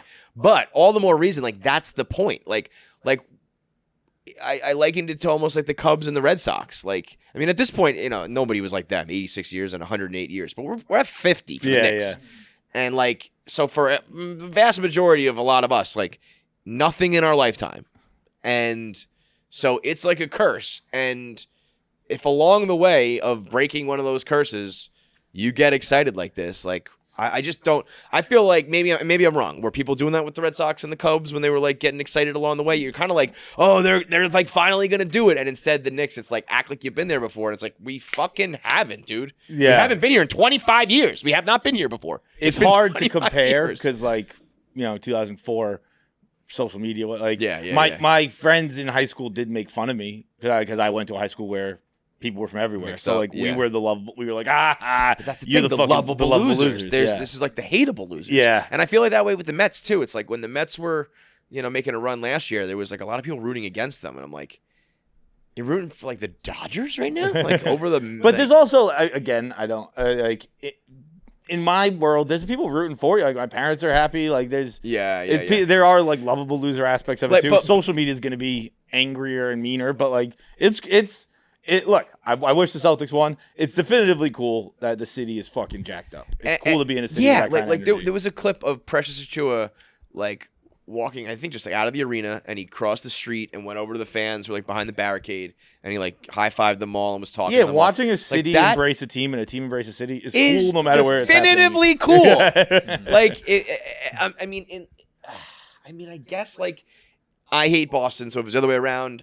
But I don't know. I would find something to make fun of. Don't get me wrong. Yeah. But I don't think I think that like when people are like, you did this for the second round. It's like, yeah, we do this for the second round. We do this for the regular We season. did it for the first round 3 years ago. So yeah, obviously we're doing it for game 2. Literally, yeah. Like there are, you win a big regular season game in New York right now, you'll get a little block party. Yeah, I think that's cool. Yeah. I can understand people saying like, you're doing it too early, but it's like we are so into it and so like jacked up that like every night's a party. That's cool. I can't. And even if you think it, if you want to like, you don't want to give any credit, whatever, but to be like, if you're like the face of this, like again, Paul Pierce, he's kind of a clown, but he's like an analyst, and he was like, they beat up a injured Celtics team like without Tatum. I'm like, bro, I mean, fine, but that's what happened. That was the team they had to play. But they also they beat the team they had to play. They beat Tatum 3 times. Right? Yeah. So people try to claim that the game he was injured was not like that. That game was over. They said it because he was. It's crazy. So I get it when there's like desperate fans, like the Dantes of the world. I understand, but like some of the people who are a little more established, playing this angle it's a weird thing lame. that we do, just like as society, like. This happens in every good city. Like some fans are assholes, some fans are bandwagon, some fans are nuts, and like every time it happens in a city, like look what these fucking idiots are doing. Like I it's kind of like what we were talking about with Josh the other day, where it was like talking about being anti ring chasing or ring whatever you want to call it, commentating, and I agree with that. Post career, I think. I'm sorry. I think post career you can start being like, well, did he even get a ring? But like, while games are happening, it's just, did we win or lose? Are we having like? Right. If we won, I'm having fun. If we lost, I'm mad. I'm upset. That's it. Yeah. Did you see the billboard guy? That guy, yes. Yeah. That guy's yeah. iconic. Man. Yeah. I don't know if it was easy to get up that. I feel like it was probably harder to get down. I feel like that's one of the things that you get up there and you're like, this is sick, and then you're like, oh, how do I get up? But I mean, he was in his slides. He was in flip flops. It looks sick. There's got to be a ladder on the back of it, right? There were like 5 people up there. Yeah, I think it's more like there's just like kind of scaffolding on the side, but I don't think it's like a ladder. I think it's like definitively dangerous, but I don't think it's as hard as is it. Right. Because like when I first saw it, I was like, how the hell do you even scale a screen? Yeah. But on the back, there's probably something. Right. I found myself in a situation where I was the opposing fan. Sat Friday night. Wait, what was Friday night? Friday night was a game. You were at the. So I was. Knicks? We were shooting mascots, and we were shooting on the Upper West Side. So like I took a subway home from 95th, and I got on the subway, and it was just me, 5 kids, 5 like 8th grade to sophomore year, and 3 of them were bigger. 4 of them. No, I think it was 4 kids. 3 of them were bigger, and 1 was just like kind of like a little runt to the group, and he just looked at me, and I had like I don't know. I got a Fast and Furious t-shirt on and sunglasses on, and he just looked at me. He's like, "Hey man, you going to the game?" And I kind of smiled, and I was like, "Nah, dude, I'm just heading home. You don't want me at the game though. I'm a Celtics guy." And he was like, "What?" And he got up and he like started like walking around the fucking the train. And he's like, "Man, you like the Celtics?" And I was like, "Yeah." He's like, "You fucking going down tonight?" And I was like, "No, you guys are." And then the train gets to another stop. And people start coming on, and there are people in some Knicks jerseys. And he's like, "Hey, guys, hey, this guy's a Celtics fan," right? And I'm like, and like everyone started like, "The fuck you," and like, but like we're all having fun. Like it was like a great time, and I was laughing. And then more in every stop, we're coming down from 95th, sure, and we're on the closer 1, and closer. So we're getting closer and closer to MSG. So like more and more Knicks jerseys are getting on the train, and he's letting all of them know, right? Okay, joke's over. Hey, he's like, hey, this guy's a Celtics fan, and about. I forget where it was, maybe Columbus Circle. They just started chanting, fuck. Was it fuck Boston? Fuck Boston. Yeah. Fuck Boston. Dun, dun, dun, dun. And he's jumping up and down, bouncing up and down the train car going, "Hey, let him know. Let him know." And then there was like a foreman like coming home from work. The guys have like the Milwaukee bags. Yeah. And he's got his arm around that guy and he's going, "Let him know you got the wrench, Mr. Foreman. Let him know you got the wrench." And the whole place is going, "Fuck Boston." That's great. It was awesome, dude. Yeah. It was so much fun. It's like the best subway ride I've ever had. Those are funny though, because those all it takes is like one. It's a powder keg. Yeah, you know what I mean. Like that Pacers fan was kind of getting heckled, and it was okay until someone hit him in the head with a bag of garbage, and then it was like, oh, we turned a corner here. All it takes. Honestly, he's lucky. Like you can't be going into I that. am fully on. Like I I really don't like when people start fighting, shoving, touching. But when you are, especially right now, going into 7th Avenue, dressed in opposing colors or being a dick, like, you're asking for it. Yeah, you really are. Like, and that was embarrassing, but that was not like, he didn't get hurt. Yeah. He got hit in the head with a bag of garbage. If it was like a fucking chair, you're in trouble. But like, bag of garbage is probably the best thing that could happen to that guy. But I feel like nobody should do that, but also you got to be aware of what you're putting yourself potentially in the middle of if you're going to do all that. But I made a video that I really didn't even think was that. I just made a video being like, Knicks fans have been through a lot, and that's why this is happening. Yeah. And it has like been embraced by everybody. It was really nice to see. It's so It's got like awesome. 1 million views, and everyone's resharing it. Being Yeah. like, this is why. And I was like, oh, wow. This is. Usually when I do sports videos, they're kind of just like, I do them because I like sports, but they don't like perform well for me. And this thing is fucking ripping. Because you can't have it both ways. It's like, people have been making fun of the Knicks for 25 years. More than just you're a bad team. They are an immortally bad program. They have the worst executives. They made the worst moves. They had the worst luck, the worst picks, the worst trades, the worst contract, all of that. If you're going to make fun of us for 25 years about that, when we now win, you can't just be like, act like you've been there before. It's You have been documenting for the past 2.5 decades just how bad it has been. So now you have to recognize that it's good. So there's a reason why people are that jacked up. So dude, it's almost like what you're saying. Like, imagine if someone told you there's a Denzel movie, an Angelina Jolie movie, and it sucked. It's like, what if I told you Phil Jackson was the president of the New York Knicks, and it was bad. A nightmare? Yeah. What if I told you that like there is a New York franchise? Their arena is in the middle of Manhattan. They're worth billions of dollars. It's called the Mecca of basketball, and they're the worst team in the league. It's like all of that is. It's not just your average bad team. It's not just like we were the Bucks and we were bad for a long time and then we won a championship. It's like, no, you have all the expectations and delivered in the worst way imaginable for the last really 5 decades, minus a little run in the 90s. And now I had a John Starks jersey. I was actually thinking about that on the subway here. I was having this very conversation, and I was like a New York fan. Like until I was like 5, and then my dad put the kibosh on it. Yeah, but I had your dad like beat that out of you. But he was the one who'd always bring me. Yeah. Like I was a New York fan because we came to Rangers games with his friend Jamie, and we came to Giants games. He probably real quick was like, oh, wait a minute. I can't do this, you know. But I had a Jason Sehorn jersey, I had a John Starks jersey, and a Mark Messier jersey. Wow, you really were. Yeah. So, I never really. The Holy Trinity right there. I Everyone liked them knows. all individually. Like, if you asked me, like, was I a fan of any New York teams, I would have said yes, the Rangers. And then I just kind of like liked other players. But I guess if I had 3 New York jerseys, I guess I kind of did like them. But again, like me and my dad would come down here all the time and go to games. So no shit, I liked him when I was 5 years old. Right. I'm sure he was doing that, just being like, it's like this fun thing for me and my kid, but we're Boston fans. And then like the day that they won the cup or whatever, he was probably like, oh, wait a minute. Yeah. No, that's I'm about to like lose my son here. They won the cup and he took down all the Rangers stuff. Yeah. This is all fun and games until they win a fucking cup. By the way, how did you get anything done over the course of 20 years? Because like every single night, now that my teams are good, I have an appointment. I can't make plans a week in advance because I don't know if there's going to be a playoff. You're drunk every night. Yep. You're eating like shit every night. Yep. You're fucking tired every day. Especially when the Celtics and Bruins are in it like every year. Celtics and Bruins were in every year. Other Patriots night were in every year. But particularly when they're both going on at the same time. Yeah. It was like we have a stream tonight, tomorrow, the next night. Like it never ended.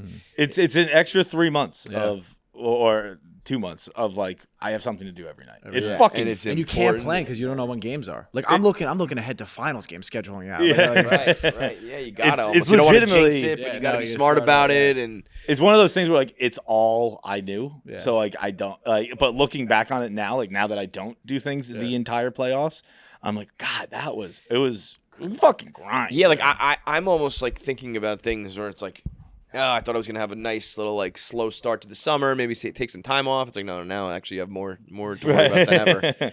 It is. You're in the prime. Yeah.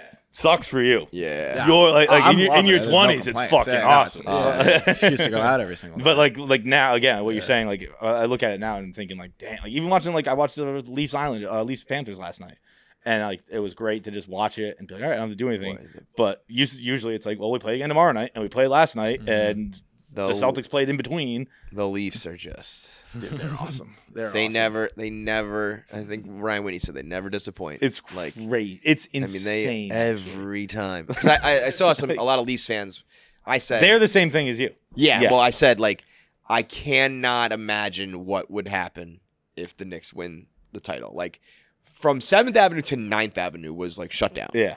Like if they win the championship, I think the entire island, if not all 5 boroughs, would be like shut down. I'm not even kidding. Like I really think like it would be like the city might have to like give everyone a day off or something. Like I really think it'd be that crazy. And I had a lot of Toronto fans being like, "The Leafs got you beat," and I was like, you know, I my reaction was like, no. Then I was thinking about Canada and hockey and like it is that important, so maybe. But it's kind of like Kanye. I guess we'll never know. Like, dude, I don't think you're ever gonna do it, dude. The Leafs haven't beat the Bruins in the playoffs. We sold a T-shirt last year since Dwight D. Eisenhower was president. Like that's, I don't even. Eisenhower was what, the 40s? Was he World War II? Eisenhower dropped the. Or was FDR? FDR was World War II, or was FDR the New Deal? I think who dropped the bomb? Truman or Eisenhower? Eisenhower. Wait, I can. Truman did. Yeah. So Eisenhower was probably like in the 50s. It doesn't matter who it was, whatever. but it was a It's long 75 years ago. But yeah, so no, if it was it's probably Eisenhower. Then if it's 53, 61, it's probably Eisenhower. But like that's insane. What you're speaking of with the Mets, like Toronto, home of the Hockey Hall of Fame. Like it is. It's. I mean, it actually is similar to like New York, the Mecca, and all that shit. But it's like you don't ever fucking win. But my only thing would be it might be Montreal would be like the fair Mecca. Toronto has the Hall of Fame, but personally, I think of hockey. I think of like Montreal being it's birthplace. probably similar to Celtics and Knicks. It's like you guys are the Mecca, but like all the banners, you know what I mean? Like it really is probably them. But they have won a bunch like in the past, right? Or no? The Leafs, yes, but like. Many years. When it was like original 6 or whatever, were they winning like every year? No, the original 6, that was Montreal. Montreal was winning every year. Because when the original 6 happened, you had Toronto not original 6? They were. Yeah. But Montreal still won. Like Montreal was, and then they had in the 80s with Patrick Roy. Early, I went into the 90s. Patrick Roy played in the 80s? Like late 80s. Like 90, I feel like 92. My like youth sports are all based around 1992 because 1992, the year in sports, the Sports Illustrated VHS. I watched that 100, like thousands. So everything of about times. that, yeah. Like oh my, so like I know they won the cup that year. Patrick Roy was the goalie, but I think that like they were on a run, so it either bled into the 80s or went more into mid 90s. I'm not positive. But yeah, he's a Canadians guy. But they're fucking when the original 6 started, you had to play with players from your area. Oh wow! So that's why Montreal was fucking awesome. Got it. I mean, yeah, I would almost like to see. I wish the Knicks and the Leafs could win, you know, in the same year or something and compare. I'm partial to New York, obviously, and basketball as a sport. I don't think there will be anything like a Knicks championship. Yeah, but hockey in Canada is crazy. I mean, dude, they were booing their team in the second period last night. It's Game 7. Were they down like 4-0 right away? 2-0. Oh, that's not that bad. But props to them. They knew where it was going. They're like we've seen this fucking movie before. The second period. I mean, but like, has there been antics like the Knicks fans like in this little up to the second round? Like I haven't seen. I don't know. I haven't followed that closely. I can't imagine any. I mean, the Knicks fans are just fucking nuts. Oh, by the way, I don't even want to give him any attention. Fuck Trae Young. That was the lamest shit I've ever seen. What did he do? He just tweeted. By the way, the Thunder crowd is louder than the Knicks crowd, and it's like Trae Young had this quick little rivalry for the one playoff series where he did win and he was good. So, you know, and I'm not trying to downplay it where there's nothing with Trae Young. Like there is. They hate Trae Young. I love the fact like you celebrate a Celtics win and it'll just be like, fuck Kevin Durant, fuck Trae Young. But this is very clearly like he wants there to be a Knicks rivalry. You know what I mean? I don't know. I think it's funny. Paz and I were kind of talking about this yesterday with Soto and the Yankee stuff. I think it's funny when teams do, like, the player does what they're supposed to do and the fans do what they're supposed to do, and it's like, all right, we got a little rivalry going. Yeah, like, we got yeah. some juice here. Like, But I that's like where them. like there was one, but like it's not like they had the one playoff series. If it was like we But it's still ongoing. Like, you guys still hate Trae Young, and Trae Young still yes, hates. but the only thing I would say is like I think that the last like 10 matchups he's stunk and the Knicks have won. You know what I Yeah. mean? It's very But that's like- he won the playoff series, so it's like that's a big check for him. But since then he's been like garbage, and it's not like the Hawks and Knicks have like this thing. You know what I mean? I just think he's forcing actually it. Yeah, look because at that. Last 8 games against the Knicks. I like what Trae Young is trying to do, but he's just not good at it. Well, that's my And- point. It's like it's what you're doing is very transparent, and I think it's a little too try hard. And like if someone asked him that question and he just answered it, but it's like you logged on to say that on purpose for a reason. Yeah. And And this isn't a tweet, but this also happened last night.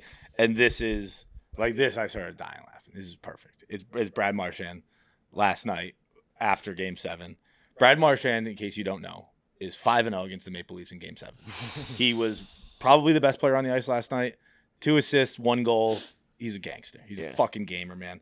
And he gets to his press conference last night, and he goes, talking about the Leafs. He goes, they've been working and building something really big here for a while, and they were a different brand of hockey this year. They're getting crucified, and I don't think it's justified. 5-0 against them in Game 7s.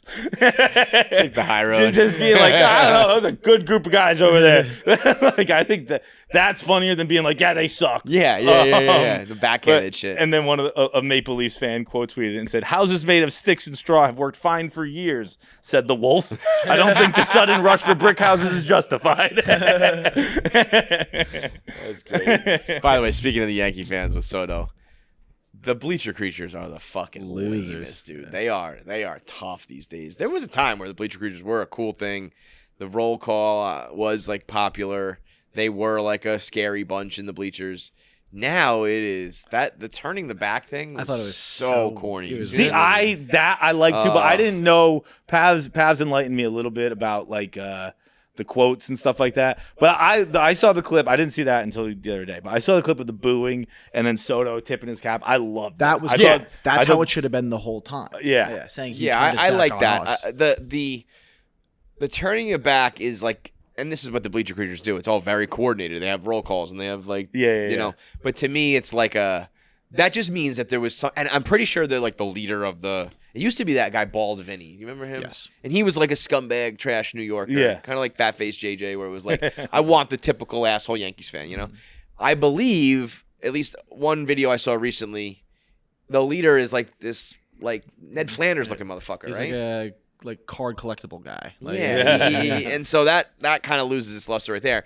And so the fact that means that like they showed up and that guy was like, they had a meeting, you know, like, okay, here's what we're gonna do, guys. When he gets out here, we're all gonna turn around. He turned our back on us, so we're gonna turn our back on him. And to me, that just it loses all the Also, you know. he played For a 5 minutes. 140 games for you Bro, guys. it really is. It's like, dude, you went on one date with that girl, and you're acting like you know you were married. Yeah, the sex was great, but it did not last long. And I mean, like there are, you would think it was like Johnny Damon didn't catch as much heat going like Yankees Red Sox. You know what I mean? There are people who like switch after a career amount of time to go to a rivalry. This guy was like a hired gun for a season. Like, get the fuck over it. Or you don't have to get over it. They're not going to get over it. I understand why. But it just loses, you know, it doesn't have as much teeth when it's like you're doing these kind of like corny organized things for a guy who was not like a Yankee. Yeah. You know what I mean?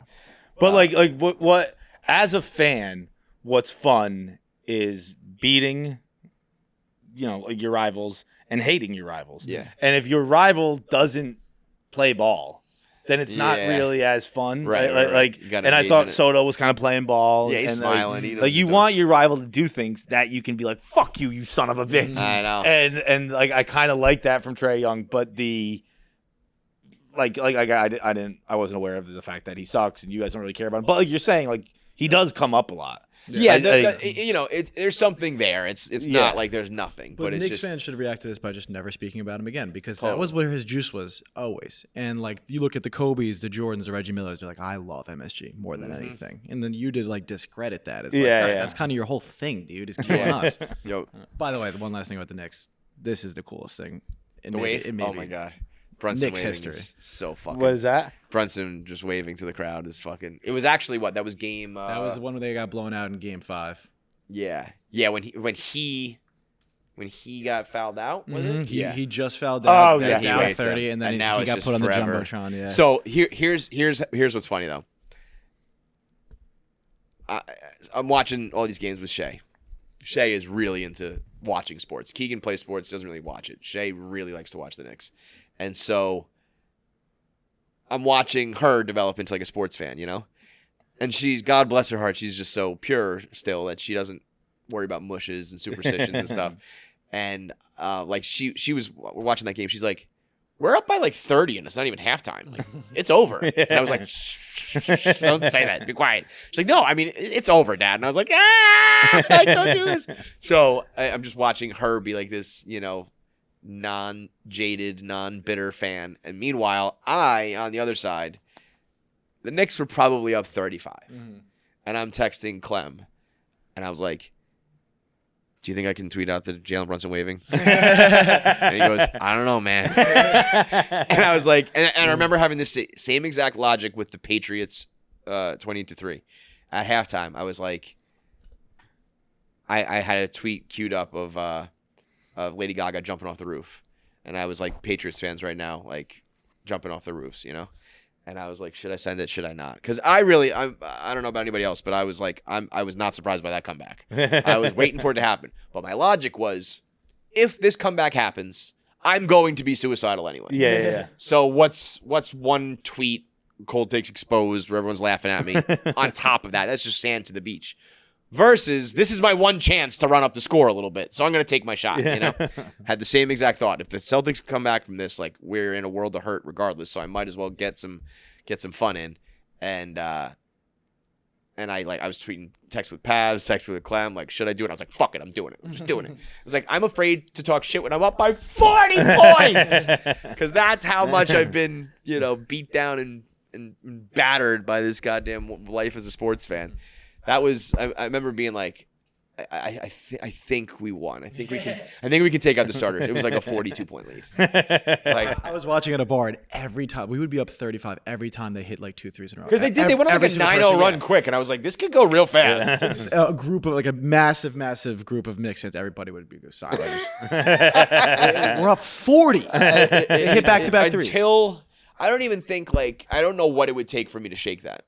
Like the Knicks, Mets, Jets could all win a title, and I still think I'd be like every time. You know what I mean? It's decades of like ingrained like behavior, you know, that I just don't know if I could ever shake. You shake it. You win. You shake it. How long before you were not like when the Red Sox won one, were you like, all right, we're good? I think the Sox, because you also won it in such a definitive fashion with the Yankees. You know what I mean? Yeah. Like had you just beaten like the fucking Indians to get to the World Series and then beat the Rockies or whoever, it'd be like, all right, but you haven't like exercised the demon yet. You know what I mean? But beating it was like. What also helped was the Pats had already won 3. Yeah. So that was the Pats had won 3, and it was like, okay, we're not a cursed region. City. Yeah. It's so funny when you have logical talk. All right, so it's not the black magic. It's not sorcery. We know that. And then it was like, but maybe the Sox are. Right. And then they won in 04, and I was like, all right, we're the just fucking good. best. And then Yeah. we were the best for 15 more years. I cannot wrap my head around it. I really can't fathom it. I recommend it. Highly recommend. Yeah. 10 out of 10 would do again. During the Knicks game when they were up 40, Soto went to the plate with 2 men on, and like and everybody's attention just shifted there for like 1 second. I was like, this is I've never experienced anything even close to. Yeah, the night that I guess it was game 2 maybe, and the Mets had like a big win or a walk off or something, and I was like, it's probably the best 12 hours of my sports life like ever right now.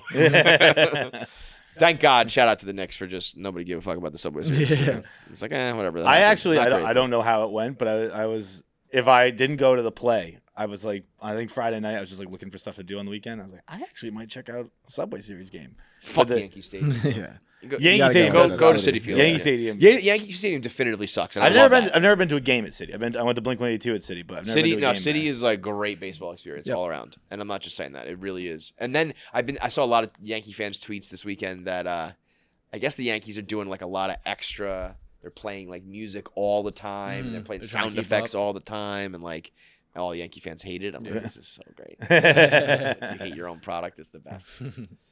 All right, we're going to get into our interview with Michael Turner. We haven't done voicemails in a little while. We're going to get back on the horse with that. So we'll start next week. Everybody make sure you submit your voicemails, videos. Head over to any of the social media channels, KFC Radio, and you'll see the link to submit your video, and we will get back on that. It's probably the longest we've gone without doing some voicemails, so we got to get the people back in the mix. But for today... Call in with some timely ones, please. And specific ones for Pavs and Jackie, please. I don't know why. I just saw Pavs, and I was like, I bet he's got some dumb stuff to say. Our girl Jackie's out on jury duty, by the way, so... Oh, yeah. Have we not said that? Yeah, I don't think... Yeah, Jackie's on jury We duty. did say it, but like she's got some. Hopefully, she can tell them. But she's got some great stories. I know, I'm hoping. You know, if I know Jackie, I'm sure something ridiculous is happening. Oh, by the way, never mind. We'll talk about Jackie's insane text when she's back on the show, too. The hairs? Yeah. Crazy. She's a nutcase. She really is. The things that come out of her brain is just like... but anyway, so submit your voicemails. We'll get back to that next week. And right now, it's Michael Turner on KFC Radio. Let's talk to him. You know when a new shirt becomes your new go-to? That's what happened when I picked up a few new pieces from Quince. They're the first things I reach for in my closet. They're lightweight, they're comfortable, and always on point. Quince has all the things you actually want to wear, like organic cotton silk polos, European linen beach shorts, and comfortable pants that work for everything from backyard hangs to nice dinners. The best part is everything with Quince is priced 50 to 80% less than what you would find at similar brands. That's crazy. Get anywhere between half off and 80% off. I mean, why would you not? High quality, stylish, and the best price available. So elevate your closet with Quince. Go to quince.com/KFC. That's QUINCE.com/KFC for free shipping on your order and 365-day returns. You don't have to worry about returning anything. You got a full year to do it. So that's quince.com/KFC to get free shipping and 365-day returns. One more time. That's quince.com/KFC.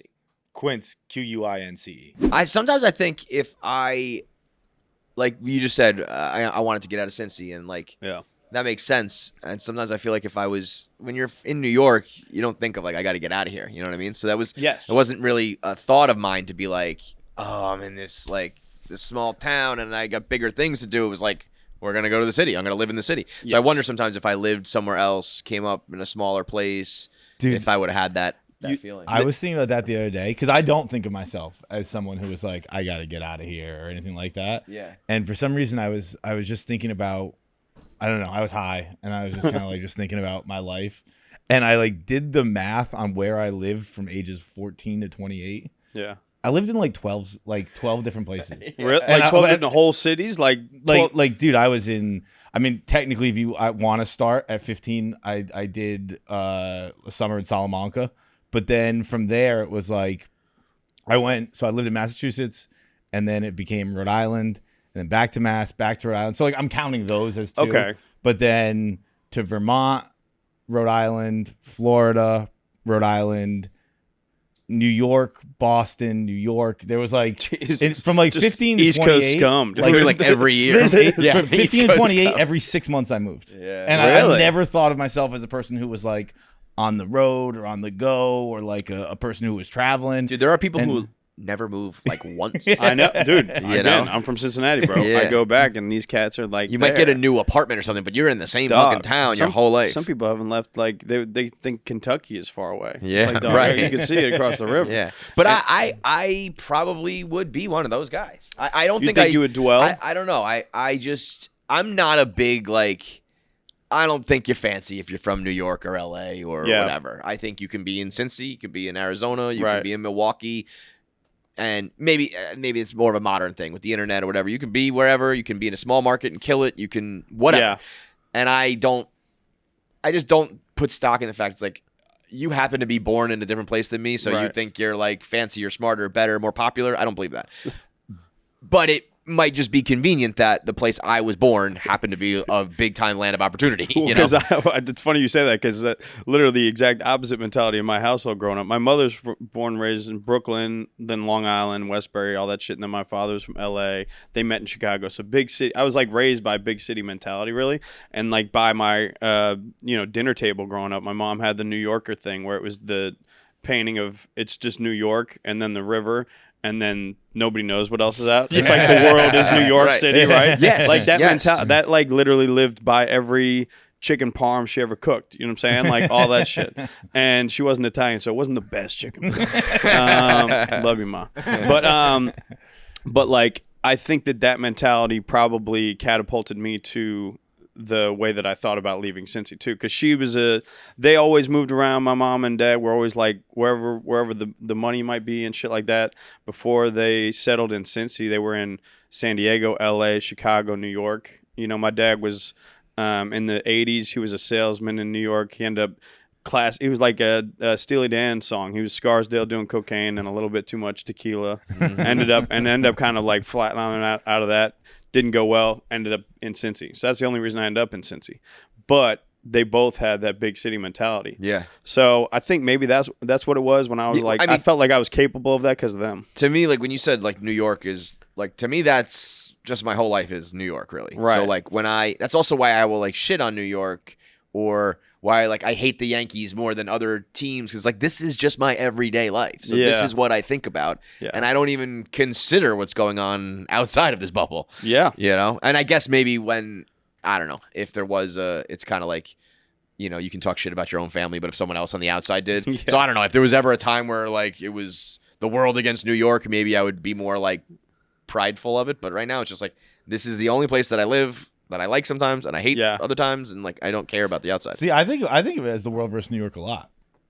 I think I think people love. Probably is that way. It is that way. People love coming to New York, and I'm actually like defensive in New York. I really like New York. Yeah, and people come and they're like, it's like the only place in the world people feel comfortable shitting on. Yeah. Like if I start going down because they know they know you can defend yourself because too. It's number one. You have thick skin and it's like what you said about Frank being fat. You don't go to an actual fat person and be like, you're fat. It's the person who like isn't really fat. It's like you can talk shit about New York because you know it's thriving, and dude, like, they're gonna be fine if you talk shit. Like for particularly like, you know, Mason Dixon's a good divider, but like when Southerners come up and they'll be like, look at these fucking liberal elites, and like look at the homeless. Get here. me back to God's country. Right. And if I went down south, I was Shout out like, to look Morgan. at this fucking piece of shit with all these goddamn cousin fuckers. Yeah, these bumpkins. These and then you're like, illiterate dude, what fucks. the hell? Yes. Yeah. Like if you just like lean into whatever, and because like to be fair to people who come, like homeless people do exist here, and it is crime expensive. They're kind of and it's thriving grimy. here. It's grimy. What's that? They're thriving here. But you know what, dude? I was just in Tampa. I wasn't around in Arizona. It's a good city. I thought Tampa's a good city to go to if you got something else to do there. Interesting. I'm plugged in Tampa. I've had some good times, but again, we were there so quick. I had some really good food. First of all, you went from that. Tampa to Scottsdale recently? Yeah. That's some of the hottest chicks in America in both those towns. I hung out with Bert Kreischer and Barstool Sports, so didn't see any of them. Dude, you guys really know how to do it. I'll tell you what. Honestly, some of the biggest titties in Tampa. Shout out to Bert. There was the 5K that they put together. Jelly Roll said it best. He's like, you guys have put together this 5K for like the outcasts and the underdogs, and there's a lot of people who were like, I was fat and now I'm getting in shape. There was also a bunch of sexy chicks that I was like, I bet. Are you for real? Like, and people always say that about Barstool, like our parties, like girls like this. So I'm sure it's the same thing. But I was like, damn, okay, all right. Well, I mean, they're just everywhere in Tampa and in Scottsdale too. It's just it's one of those good markets. Because that's the best. That's why I went to Arizona State. Like I said, just the best thing about ASU is you fall into undeserved pussy. You don't even have to. I didn't have game as a 19-year-old. You know what I'm saying? I got the gift of gab now, but like you just stumble into like an 8. Because they got to settle on something. You know what I'm saying? It was, dude, because I went to FSU. That was one of my times living in Florida. And it was always like, what is that? Like, how did that happen? KD doing it because I was in a frat. And it was like, all that mattered is what frat people are in. That's all that you fucking care about? That's crazy. The bar was pretty low. Yeah. Yeah. I also think that's not just the city thing, though. That's just the world. Like, when we first started Barstool, we used to do a post every day called the Local Smoke Show of the Day. And it was like, this is a girl who lives in your city or goes to a school in your city. And they were regular girls. and they were like so pretty. And I Yeah. remember being like, I've never seen a girl like this in my life. Like, Yeah. I can't believe this girl is not like a Hollywood star or a runway model. Like, she's just a regular chick in college. And that was a part of the appeal of this running post that we did. And then like Instagram happened, and it's like, oh, they're everywhere. They Like, are everywhere. And I it used to be like But I they're only, really not. Yes, but I'm saying That's even- true. And I mean attractive. I mean people in general. I always remember there was one time I think Jackie and I had a video we were doing in fucking fishing. We did whatever Louisiana. Yeah. Right. And we were at the airport, and Jackie was like looking on her phone, and she's like, "I just feel like everyone has gotten so much hotter." And she was like, kind of just being like a young woman, being like, "I don't know, everyone's so hot." And we were sitting in an airport terminal, and I went, around. "Jackie, take your fucking head out of the phone Yeah. and look Yeah. around." Yeah. Right. Yeah, you- Oh, I didn't realize it was you in here. I would have asked you.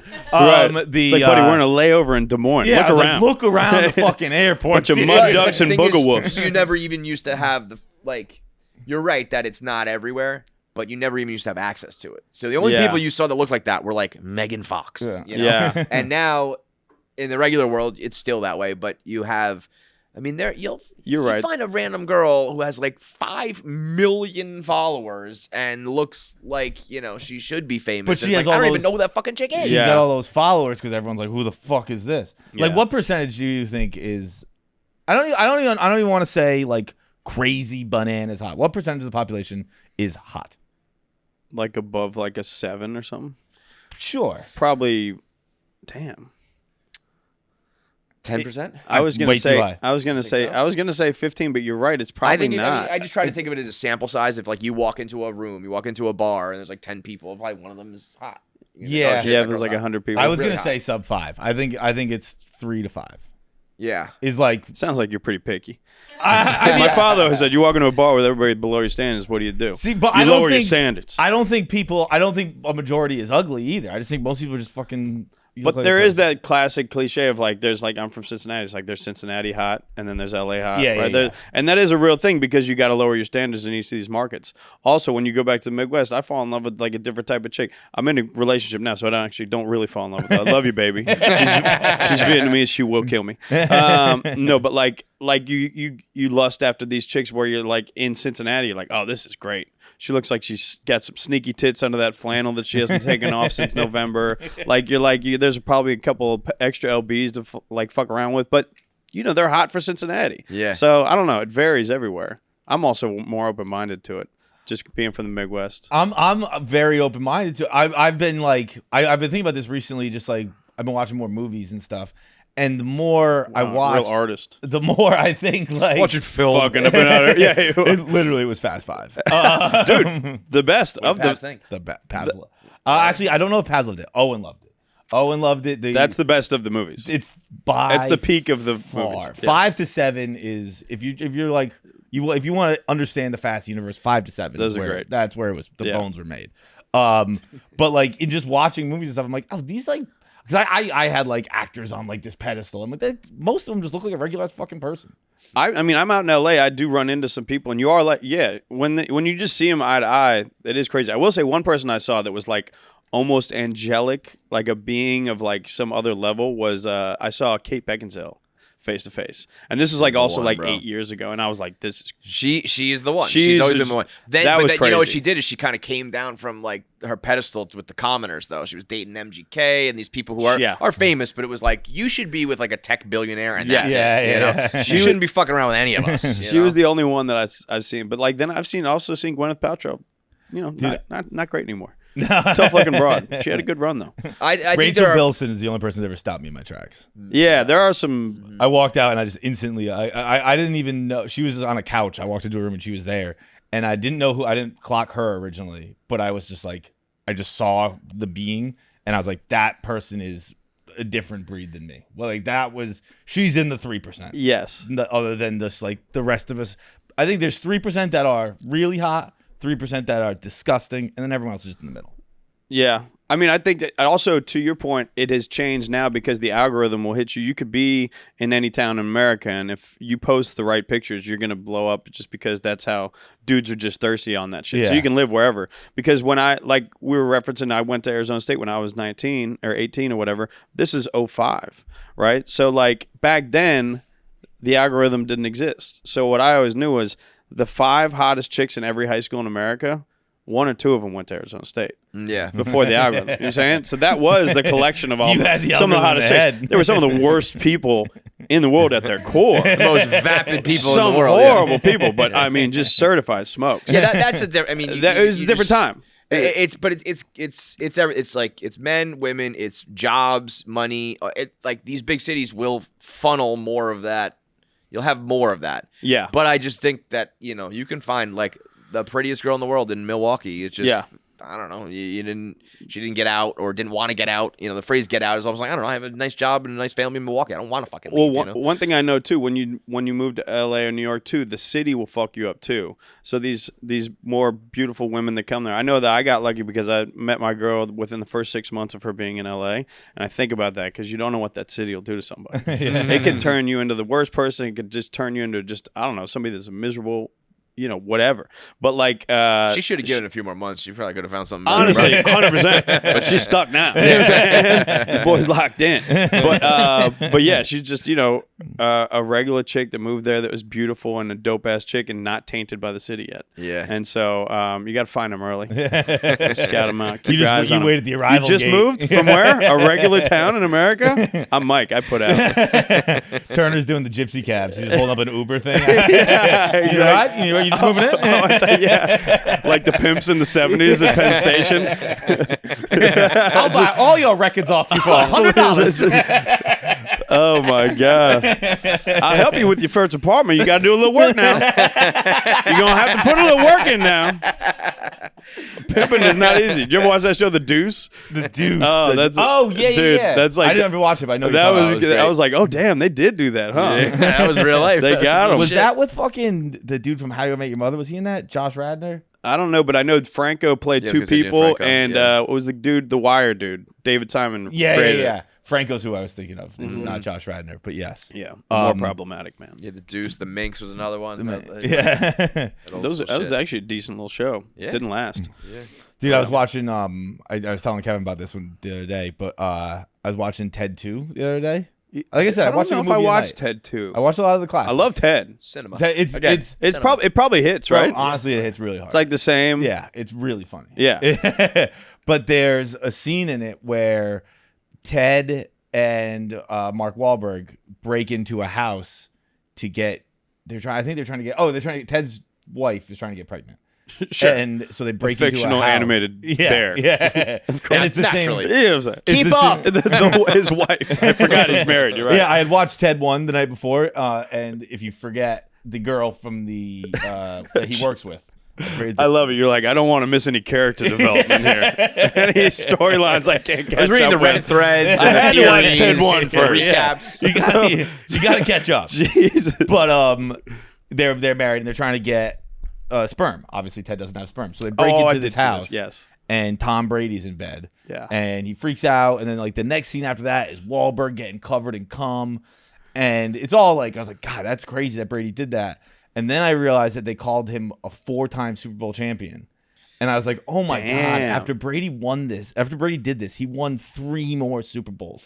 That's not a fucking move you do like when you're still in the middle of your career. Getting Like covered in I'm gonna cum. get jerked off by a Covered teddy in bear. cum, yeah. He Like, was covering Mark 7 Wahlberg with my cum in the prime of my career. 7-time Super Bowl champion doesn't get covered in cum. But like, 4-time though. you do that. I mean, at the Terry tail Bradshaw end of would have your done it. career, We know right? that. Yeah, Terry Bradshaw. You ever seen him naked and failure to launch? 4-time Super Bowl champion. Oh my Not a God. 7-time Super Bowl champion. That's the barometer, That's bro. that's the Like difference. Pat Mahomes, get your fucking shit nobody in wants now. to see your dick, Go bro. do your dumb movie roles because after 5, 6, 7, you can't be doing that shit. Oh my God. That is crazy, man. It's still insane. I know we always talk about it as sports fans. Still, it's like that he has 7 is insane. Well, even it's just actually- being- it's gotta just be the being craziest thing in in the world. Tampa Bay at the stadium.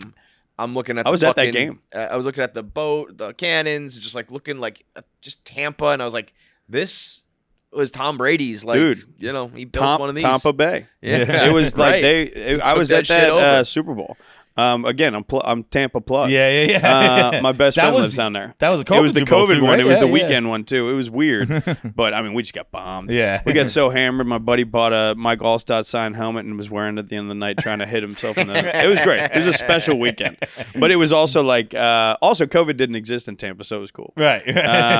But yeah, it was insane to see it. I didn't think it would happen. I remember betting on the Chiefs, but it was a good time. Yeah, I mean, in hindsight, it's like, don't ever bet. 100%. It was the stupidest bet in the world. You're like, why the fuck am I doing this? Right. But yeah, Super Bowl. You guys been to Super Bowls now with the?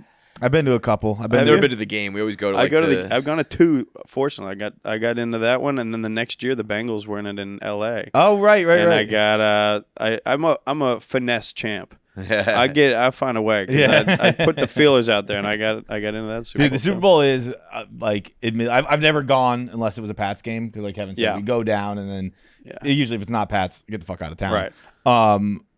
It is really cool. It is cool. I had always thought of it, and it is an accurate description of just like it's very corporate, and a lot of the people there aren't actually fans, but there are way more fans than I expected. So I that assumed part, but everyone was corporate. it isn't a real. I'd rather go to having been to like an AFC Championship game and a Super Bowl. The AFC Championship game is cool. I went to Arrowhead. AFC's I've seen the Bengals lose twice in person in horrible fashion. The Super Bowl and then the next year the AFC Championship game when The Deflategate game is the best game I've ever been to. Really? The AFC Championship game. it'd be fun to see a W in a big game. But like it is dope as fuck. Yeah. But the AFC Championship, NFC Championship, those vibes are like Yeah, This is it. crazy. Yeah. I filmed outside of the NFC Championship this year with the Philly Commanders game. I've also never seen any group of people more rude and disrespectful to people than after the Commanders lost. And you're just like, dude, just let them be. This is the first time they've been slightly happy for 25, 30 years. They're walking And out dude, celebrating. They They know they were lost. so disrespectful to these dudes. And this Philly like 18-year-old kids. Philly earns their reputation, Dude. man. Oh, my God. And I don't know why, like the people who still don't embrace it, like the people who that try to fight it, reputation- it's like, yo, you just are who you are. Accept it. I think- you don't personally go out there and like spit on people and fight them. I get that. I'm not But saying you all do that. as But a as whole- a we're going to describe you as that because it always fucking happens. Oh, some of the I felt bad. I'm AFC North, dude. Steelers, Ravens, Browns. We say some fucked up shit to each other, and rightfully so. I mean, the Browns got Deshaun. Most of the other teams in the division have all had at least accused rape. You know what I'm saying? So they're easy Some pickings. level of dude. rape, yeah. There's two girls in rural Georgia that still said no to Ben Roethlisberger. It was crazy. I've never felt bad for people more than that. I was like, damn, dude, this kid is gonna be fucked up. I don't dude. see you as a guy who starts feeling bad Dude, very often. So I it know. would've been bad. I'm telling you. Yeah. It was horrible, dude. Like I don't like we cheered that like one time. It's like okay, fine, yeah, you were nice to your team like once. The rest of the time you're like spitting on people, fighting levels them. of things they said about like these people's families and mothers. You're just like, dude, that's but congrats on your Super Bowl. I went the Super Bowl I did go to. It was early Barstool, and I got plugged in with this guy who flew us out. He was like, "You want to fly? We'll take a private flight to the Super Bowl." And I thought he meant like we're gonna hop on a PJ. He rented like a 747. Oh damn! It was like there was like 100+ people on this fucking plane that he just took a bunch of like Wall Street bankers and a bunch of like it was just a Which is kind of money weird. flex. You're still flying coach. On a Yeah, Yeah, it was. You're just like still Dude, kind of cramped. It was one of the craziest experiences of my life. We show up, we flew in, landed, went to the game, flew out, all in like a it was in Indianapolis, so it was probably like a 6 or 7 hour thing, like total. Which game was it? This was the second Pats Giants, Oh damn! and so it was awesome. But That is a great we game. got on the plane and people were so fucked up. Yeah. And there were these two brothers who were these two Irish guys they must have been from Philly. They were Yeah. the most disrespectful people I've ever seen in my life. And there was flight attendants who were like, I don't even know how this works because they were like flight attendants, but it was a private chartered thing. I don't know where these girls came from, but these guys, it was like straight Mad Men shit. They were like, how about you go get me a drink? And like, I remember this one guy telling this flight attendant to open up her clam. And I was like, oh my God. And I remember the chick, one of the flight attendants hopped on like the phone and was like, contrary to popular belief, this is still an airplane. Yeah. And there are rules, like, where you need to behave like humans in order to get this flight off. And I remember there was a MSNBC anchor who was a part of all this, and she just fucking clocked this guy right in the face. It was Really? It Clam was boy? at the very end. It was getting on the plane to fly back. So by then it was after a Super Bowl, drinking the whole night. And she just put a fucking An MSNBC anchor punched a dude in the face. I don't want to give names, Bro, but she I went, didn't "Ah." fucking Dude, shout know out to that. Rachel Maddow. Yeah. That's a tough bitch. Bro, It was I mean, gangster. until you give a name, it was Maddow. Yeah, 100%. That was Maddow, dude. You don't even no questions asked. It might be CNBC. I don't know, one of those. Yeah. She fucking bam. But it was like being on the plane with like the '86 Mets. It was like food flying, drinks flying. No, it was crazy. That's so. First of all, yeah, I say some of the most vulgar shit of anybody that I know, and clam still makes me uncomfortable. Yeah. Like Jesus. twat. There's Like, no certain words. vaginas are pussies. Anything else, like Just vulgar shit. Sometimes you're like, bro, grow up. axe wound. yeah. Oh, dude. All those That's phrases. tough. If you use those, it's tough. I almost feel like cunt has become like more regular. Cunt Gun is nice. The British have really shown us how to do it. I normalized think. Yeah, that. no, I you think they've gotta- shown us how to make it nice. You got to tip a cap to the British because they could have bent the knee. They could have been like, all right, the whole world's not saying it. Yeah. We'll They stop kept- saying it. They powered Like, through. No, It's our cultural thing. We say cunt. Right. Like, all right. we're the second empire. Let us have cunt. You guys won the war. We'll drop fags as cigarettes, but we're keeping cunt. That was actually It's in pretty the. ridiculous when you think of the two main slang words. Yeah. The most offensive words. That was in the L in the Revolutionary War. It was like we're keeping cunt. Yeah. Yeah, you can have the, you Take can the country. secede, but Take the colonies. we will still be saying We're that taking word. cunt. That's good shit. Yeah, so you're in Arizona now? So no, I'm You're LA in now. LA Yeah, now. yeah. Right, So I right. did. Yeah. So Cincy, born and raised. Right, and then Arizona, and then LA. ASU, went hard as fuck. Are you going to stay in Started LA? comedy. I like it. It's funny. I oftentimes think about New York just because comedy. I mean, to your point, also like earlier with like comedy, you can kind of be in a lot of If you did Arizona cities. and then LA, you're not coming to New York. I know because I don't fuck with winter. I like You're not going to be able to do even it. the winters are doing a little bit more mid now. They're Yeah, a little they're bit not- more they're not tolerable. nearly as bad as they But used to dude, I love. It is funny. There's a lot of shit to be talked about LA, but like when I go back, it'll be 72. It'll be whatever the most comfortable number you can think of. It's that outside. You're cooked. October is You're hot. soft, bro. You were once Midwest strong, and then you Oh. slowly went west, and now like the only thing that is like Hawaii's next. That's it. I would love that. I've been a couple of times, but no, I do like it out there. But I also do hold on to the Midwest shit. I do think I cut through. I've done really well in LA. I moved there in 2020. I moved there the day Kobe died, which is a crazy day to move there. And then I've been there through COVID, but like. That Midwest work ethic never goes anywhere, and it does. You can hustle. LA is a funky hustle. I don't know how to really compare it to anything else. It's like information in New York will punch you in the fucking face. Information in LA, you'll catch up to it 6 months later and realize people have been talking shit behind your back, and you're like, "What the fuck is this?" And it hits you differently. But it's hardened me in a lot of different ways, and the Midwest hustle is it shines through. I can out hustle motherfuckers that think they're doing it. Yeah. But it's a lot of rubbing elbows, it's a lot of kissing ass, and I don't fuck with that. Yeah. But I think my realness cuts through in a better way. So Right. it's worked for me. And also, yeah, I don't know if I can go back to the East Coast time zone. What the fuck is going on with these sports? Like, I can't. I don't. Are you What guys the fuck's bro, going on with your sports? dog, You got to wake up at like 9 a.m. Dog, Dude. are you kidding me? Monday Night Football is done at 8:30. That, yeah. What are we doing? That's but- great. That's great. And we're grown men. Wake up at 8:30. Get some fucking Java in. Sneak a J.O. in. Get fucking ready, dude. I'm fucking betting on the shitter. Morning shits are like, dude, what's the fantasy lineup and what are the parlays for the 10 a.m. It's kick? Too early. I Is it? agree. Late games get tough. Like championship games starting at like 9:30, Impossible. crazy. But early starts like a big game. You need to have the right vibe and moment. dude, nighttime, I've completely like come. time games. I would never move. That's like my like biggest like thing. watching like a playoff baseball game at 4 p.m. is insane. Bro, to we me. just did it. I did it Monday night. What'd you think? It was awful. You didn't like it. We were watching fucking Celtics Knicks in the sunlight sun. outside. Get out of the sun. Like, no, I love it. No, No. that's a prime time. I love it. fucking brawl. That's Also, why you're getting West Coast happy gets hour. soft. You're getting happy hour. No, see, that's the happy thing. hour prices. You guys are worried about happy hour and sunshine. We're like, it's nighttime and it's ready. We're ready to die. That's also the biggest realization I had when I went to ASU, and I obviously come from Cincy.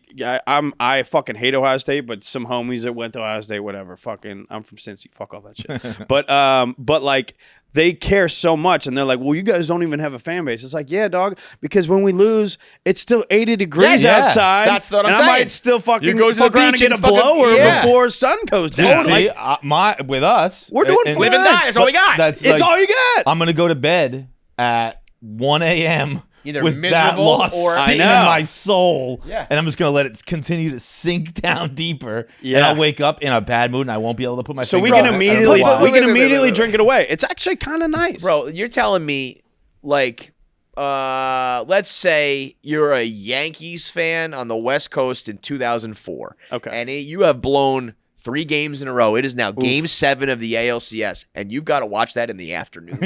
You've got to worry about like sneaking out of your job to go watch whether your team collapses and is the most embarrassing thing ever, or fends them off and goes to the World Series, and you're doing that at 4 p.m.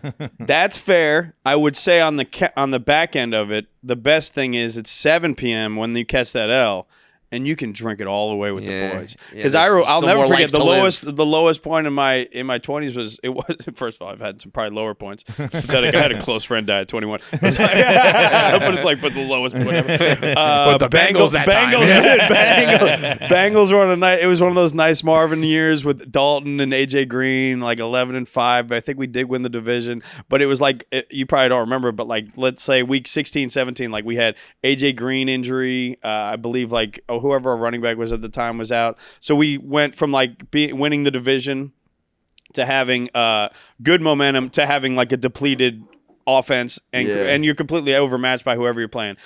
Early Andrew Luck, and we lose to the Colts in the first round of it in a year where you were like, yo, 5 weeks ago, I think we could have won the fucking AFC. Yeah. And it was also the same day that Stuart Scott had died, and we lost. We caught that L to the Colts by like 2 p.m., and I was able to drink so heavily to get through that loss.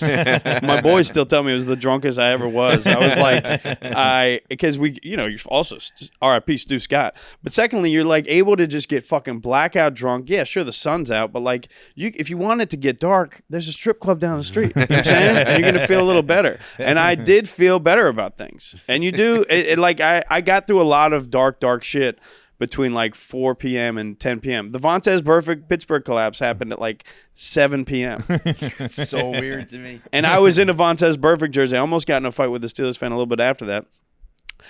But I did drink it away. And I bounced back. The drinking away does help. I remember 07 Super Bowl, Pats Giants won, and I was at FSU at the time. Wasn't that in Arizona too? Yes, I think it was, so. yeah. Yeah, but I was at FSU, so I was in Tallahassee, and I was at everyone hated the Patriots, so there wasn't a welcome party I could go to.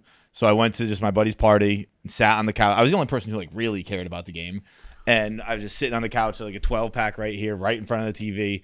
And I remember once that ball went through, not through Moss's fingertips, but right in front of his outstretched hands, I just got up, and it was like out of a movie where once that ball went through his hands, the party went nuts. Everyone spraying stuff, people jumping over each other, and I just I was very smooth. Just got up, grabbed the 12-pack between my legs, and just started walking the streets of Tallahassee, like a drifter. I was just walking the streets of Tallahassee, 12-pack in my hand, drinking a beer, throwing it into someone's yard, just walking around, just praying it would start raining. I'm like, I deserve rain. Fucking Eeyore on the way home.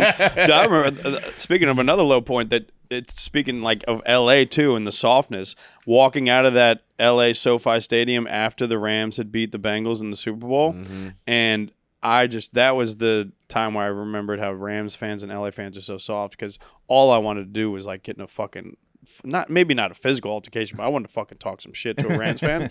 And what you realize is all these motherfuckers are some of the softest people in the world. They were coming up to me like, really fun game. I'm like, shut the fuck up, you cocksucker. They were like, what a fun day. You ever been to the stadium here? I'm like, get the fuck out of my face. I remember Did you see Rob Lowe was here? Yeah, what the fuck. The Eminem was great. Mets Cubs NLCS.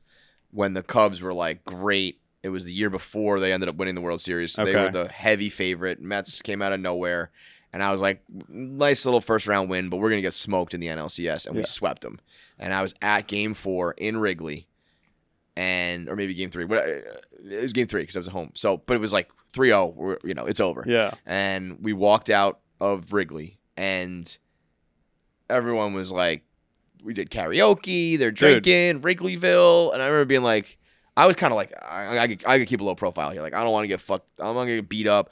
And everyone was just like, where are we going? I was like, aren't you guys going to like the cemetery? Aren't you like gonna kill yourself right now? It's just because they drank it away. That's why Wrigleyville is great, because they know that the sorrow outside is just drowned away with the booze. It's great. I do like. I talk shit about Cubs fans a lot because they're mostly mediocre baseball fans. A lot of them I've gone I'm Cincy, so they would come down and watch a lot of games in Cincy when the Cubs would be in town. And like I would hate on them because it's like, yo, it's a pop fly to left. You thought that was a home run? Like, those types of fans were like, shut the fuck up. You ever been to these?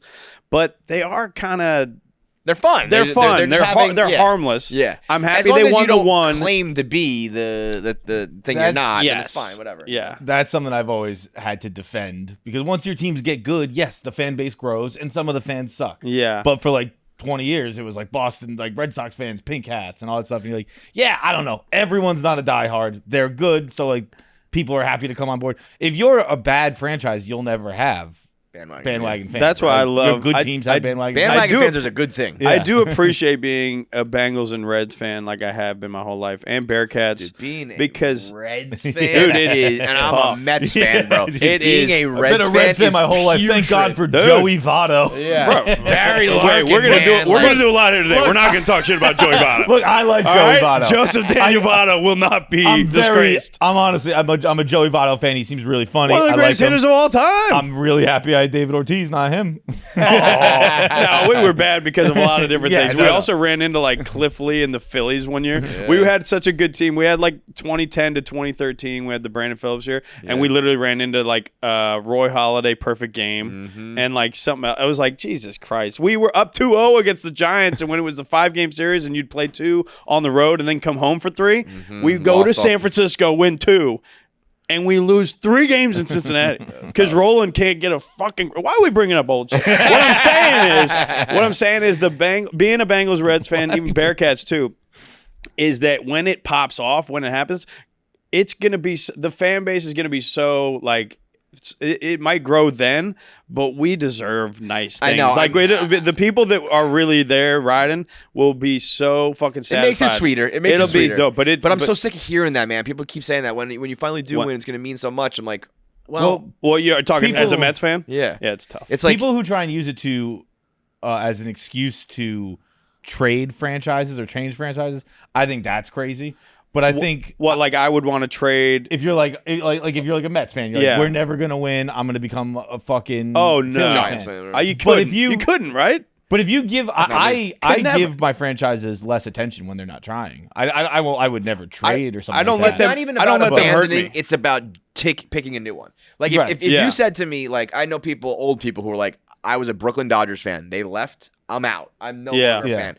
And even then, you probably have more of a right. You know, the team left. You know, yeah. And when the Mets had bad ownership, I remember being like, I'm done with them. That I will tolerate. No, but it's the picking up of another team. It's like, you don't live there. You don't go there. You're not. It's not. You decide how you interact with the team, but that's still your team. Yeah. Because I know it's like any relationship. If you're not fucking trying, I'm not gonna try. Like, dude, when the Bruins sold the deadline, I watched 4 games after the deadline. But we're still married. I know. Right. No, when the Bengals had a couple of 0-8 starts in my life, at least multiple times, and I'm like, as I grew older, I remember being like, my brother would be like, "Yo, we got to go watch the game." I'm like, "Dog, I'm not letting them hurt me. Right? Yeah. I can't. It's abusive. I cannot let them continue to do this to me."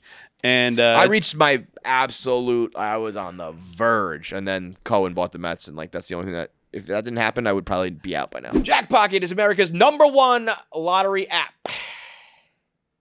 Jackpocket. Everything is available through an app these days. Why would ordering lottery tickets not be the same? Through Jackpocket, America's #1 lottery app, you can order official lottery tickets right from your phone.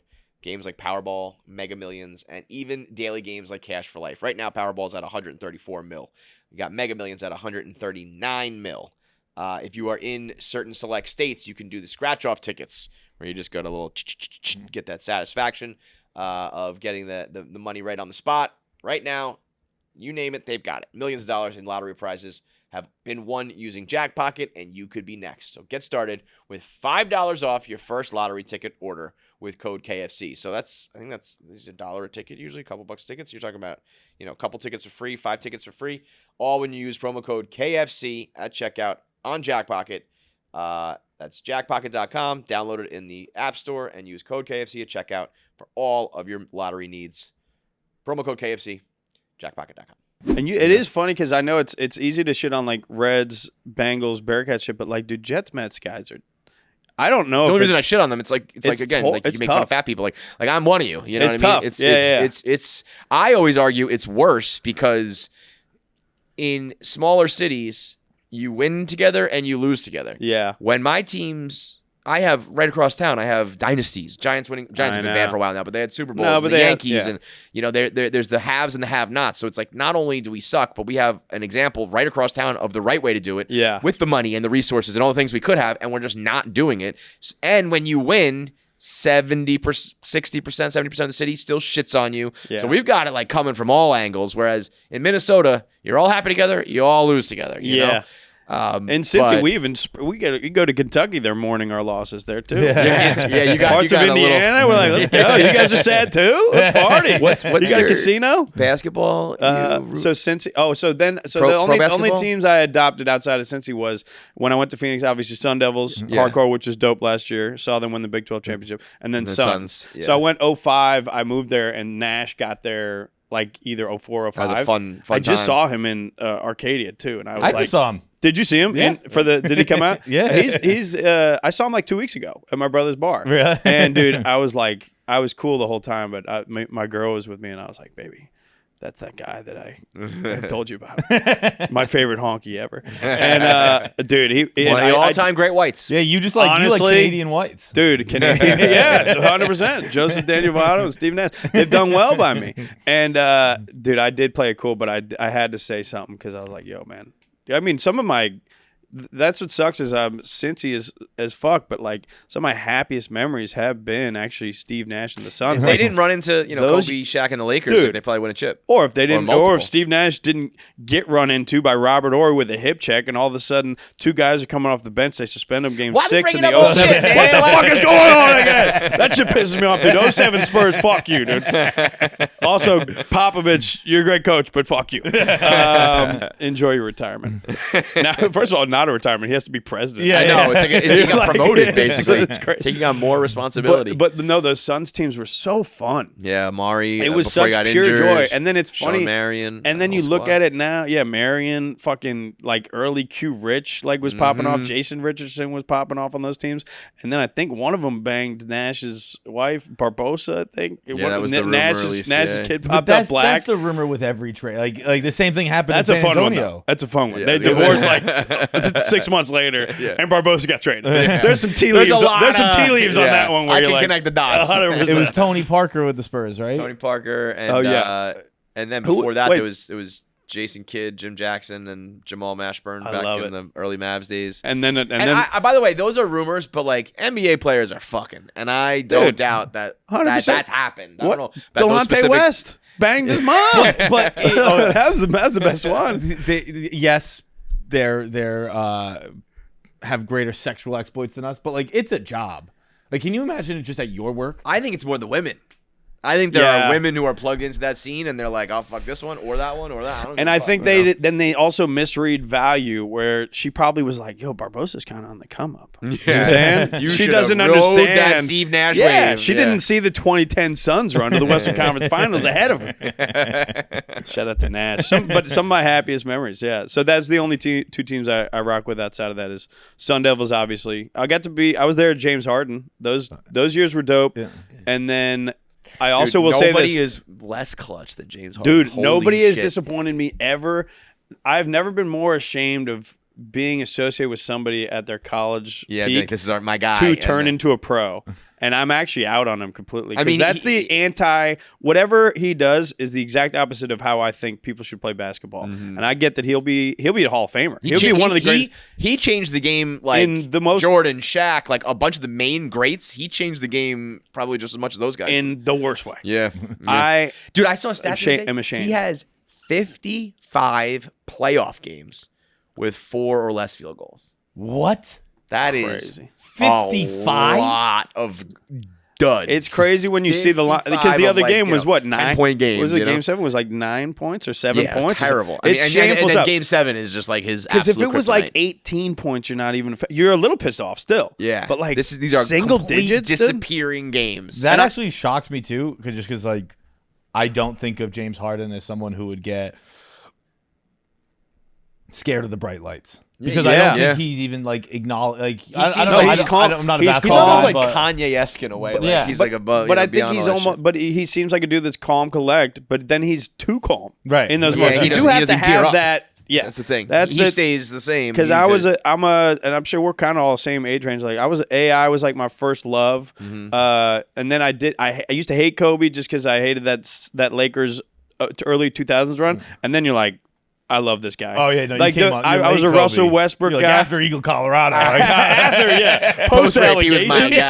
guy. Come on, and then. you gotta just dip I your mean, cap she to had the guy. 8 different guys' DNA in that panty line. What are we talking about? But and then Kobe, and then Russ. I'm still a big Russ guy. Actually, I still like have love for that dude too. Yeah. But like those guys that are just like all out, like I like grinders. Russ's recent quote where he was like, "My job's just to create like a Dude, shitstorm or whatever he said." He does. finally figured out to be a role player. yeah, It took it's him tough transition to 17 make. years. Yeah. But those cats are always my love, dude. And then James Harden is the exact opposite of that. Meanwhile, I talk all this shit about James Harden. If he was in the same room as me, I'd be like, Oh dude, my God. come on, dude. Yeah. We'd probably fuck some of the same broads. Shout out to issue. Meanwhile, definitely not. I saw Melo was telling a story the other day about how much Kobe hated JJ Redick because on the Olympic team, Coach K kept being like, JJ does this and JJ does that, and we need to be more like JJ. So then I guess when he was on the team or practicing or something, they were in practice, I think, for the Olympics, and Kobe wouldn't let JJ Redick score and was like busting his ass. And he said, Melo said that he was like, why is Kobe being so mean to JJ Redick? And Kobe would be like, fuck JJ Redick. What? I hate that we won't get the. Obviously, it was a Bulls documentary, but it was a Michael Jordan documentary, that 10-part or whatever it was. I hate that we won't get that Kobe perspective, other than the interviews we already have, because he was that that line of like, and that I took that personally. Yeah, the MJ thing. The Kobe line of that would have been so much more like fucking psychotic. Yeah. I would have loved to see and that. then I wanted to ruin him. There's a story monstrous. of like a trainer who Kobe would make like shooting free throws or something, right? And this guy was rebounding for him.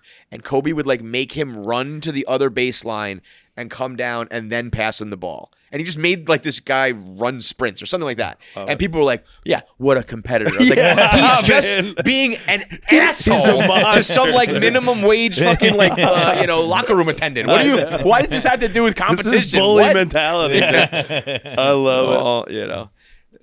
It is funny, man. So what's so just killing the LA comedy scene? Yeah, doing pretending LA maybe one day shit. you're gonna move to New York. You're not gonna. Maybe. And, I don't know. I think about it. I definitely, comedy wise, I would love to just the stage time here, and I also do think I have more like. I don't know, more of an East Coast type comic the way that I am on stage. Like but again, I kind of stand out in LA because I'm a little different than most of these motherfuckers.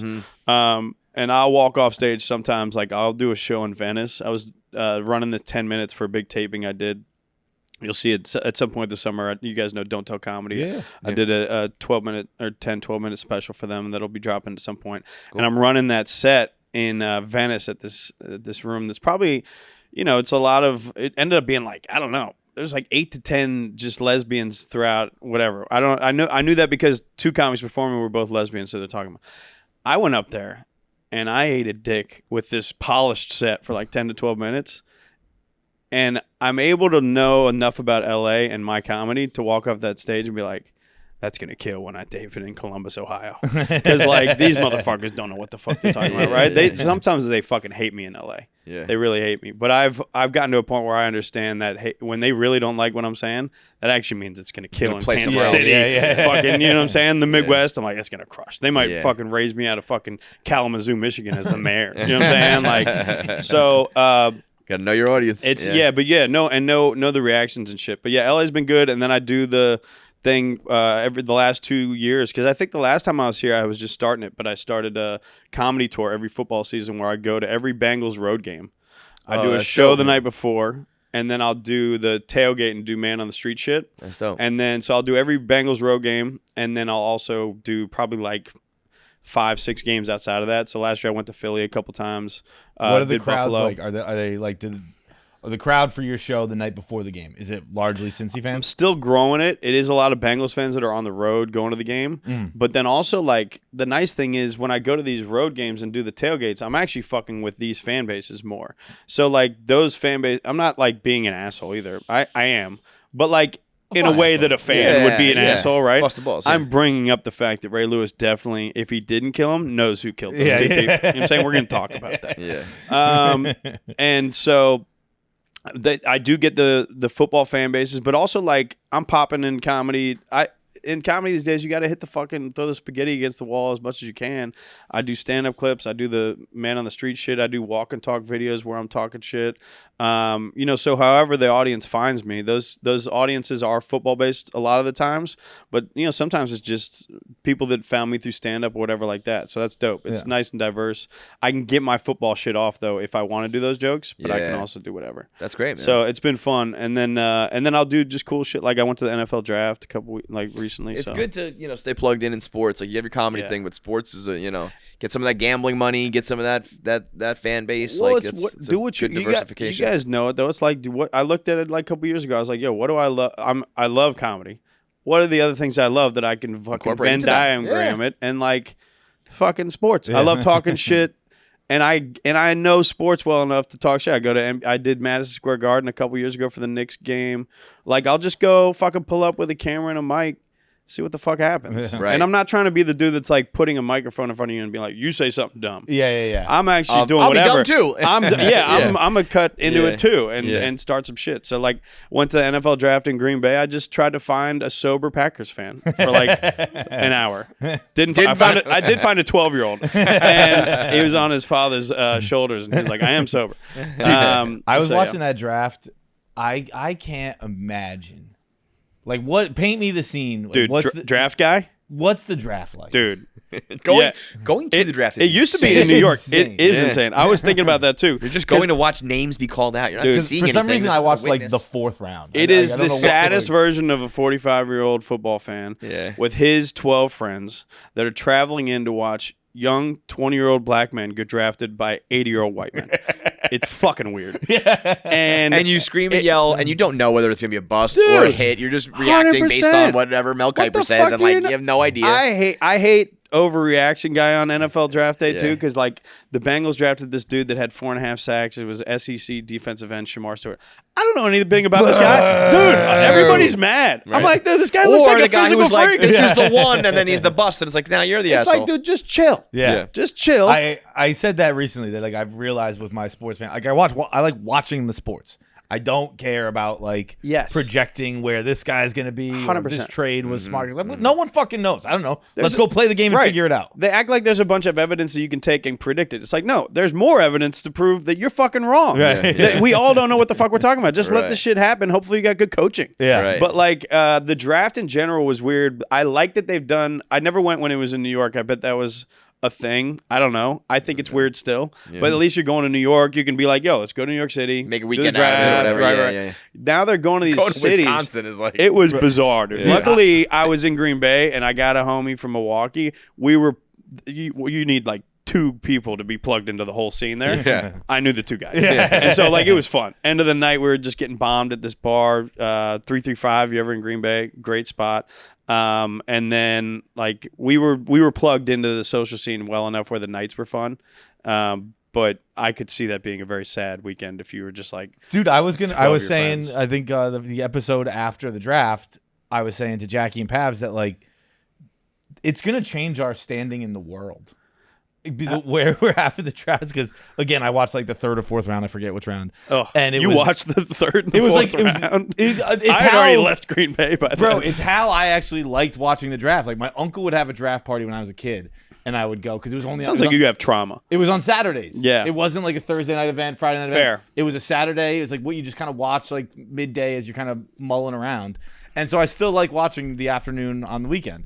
And so I had like the Saturday, whatever round it was, and it was the round where they had the international fans reading the pick. Oh yeah, and I was just watching like these dudes from Germany and Peru and Brazil get up there and not be so excited to announce their pick. Yeah, but then I was thinking about like, what does someone from Peru think? They're telling their friends like, I'm going to America to announce a fucking NFL pick, and they're like, holy shit, that's gonna be insane. And they get off the plane in fucking Green Bay, what they see. and they're gonna go back home and be like, everything we've seen on the movies is not true. It's all a lie. That's the perspective of America. Like, all Cheese they see is curds and fucking shit. New York and like big buildings and cities, and like you get dropped off at a fucking stadium that's in the middle of a neighborhood. You're like, America's not as cool as we thought it was. Have you been to Green Bay though? No, dude. Go to Green Bay. Yeah, that is a good football experience. Yeah, it is sure. cool because it is in the middle of experience, but a draft experience. No. Yeah. But there's no such thing as a good draft experience. I've been to the game that I saw Sunday Night Football. Cowboys were in town. It was dope. It is in the middle of a fucking neighborhood. You're getting bombed in somebody's front yard, just ripping fireball shots, walking through the neighborhood, and then all of a sudden you turn this corner and it's like, yo, the fucking stadium is right there. It is wild. It's but very cool. But the draft, you're right. That it is a very embarrassing thing if somebody flew in, because last year was Kansas City, and it's like, I don't know if you've been to that stadium. It's in the middle of fucking nowhere. Yeah. Like, it's not a flex that you'd want. No. It just like if you have this built up image of America, which I think most of the world does, and you just get here and it's fucking Green Bay. It's in Pittsburgh coming up. And it's like, dude, what are we doing, dude? These guys are going to fly in from Peru, get knocked out by some bitch at a bar over a fucking darts game. You lost a fight to a 42-year-old woman? Yeah, she bowled a turkey right after. It was crazy. And I was like, what? And Michael Turner will be there. Like, how was that talking shit? Tell me about that. Oh, my God. These are tough-looking broads in these towns. Dude. They are going to weird cities. Like, I was just watching it and being like, this must be so bizarre because I'm assuming they researched a little bit. It was great. It was funny from my perspective though, because I go to all these games and do the shit right, and you get the fan bases at these games. Like I went to NFC Championship. You're really just dealing with Commanders and Eagles fans. And the tough thing at those games is I'm trying to talk a little shit. You can't talk shit to two teams that are in the NFC Championship, right? So it actually is tough, right? Like, so we had some good clips. I ran into the Are You Garbage boys there. Tommy and Chris were there too. Like, so like some classic Philly guys elevated the video. But like when I went to the draft, I was like, oh, this is kind of what I'm building towards. This is all the saddest fan bases. The Titans fans are there. No worse Jacksonville's right there now. with face paint and a crown on, thinking like, and so it was actually shooting fish in a barrel for what I wanted. Yeah. I rolled around. That's your Super Bowl Yes. for this content. I pulled up to every Steelers fans I saw, and I was like, "What part of Pittsburgh you from?" And they were never from Pittsburgh. Yeah. Fucking cocksuckers. Rural Iowa. Get the fuck out. My grandfather though. Yeah, I know. I fucking hate. I just like the Steelers after Ben Roethlisberger was down in Georgia. Well, also their fathers don't even like them because they're from Pittsburgh. It's usually just dudes that in the 70s picked the Steelers. 4 Super Bowls and that. Fucking. But either way, and that's the best thing about Bengals fans. I found one. He was like going from Forest Park, which is such a just a specific area of Cincinnati. There's nobody picking up the Bengals. They're like, it's on the birth certificate, dog. Right. Well, keep doing it, bro. It's a good, like it's you said, fun. the Venn diagram. So. It's been good, yeah. And that's all available on like your YouTube. And yeah, social so and all that? YouTube. The most recent one I dropped was from the NFL draft. There's a fun one from the Waste Management Open in Scottsdale. So I got Aaron Rodgers. I go to the pro-am, fuck with the celebrities that day. Jelly Roll now. I got too, right? Jelly Roll, and I got Aaron Rodgers to say shout out to 9/11. Yeah. I was like, it was very funny. That one went pretty viral. So yeah, Sports and Turner comedy is a pretty good brand, bro. It's good. No, I think Rodgers fucks with me. Yeah. Good sense of humor. Yeah. All right, bro. Good shit. Thank you, man. Appreciate you guys. You're the man, dude. Thank you so much. Thank you guys. All right, big thanks for watching. If you made it through this whole episode, that means you should be subscribed. There's so many of you out there who watch and don't subscribe, so make sure you are a KFC Radio subscriber. Make sure you get all the content when it drops. Click that button now. I have 9 fingers. I'm still subscribed. It's that easy.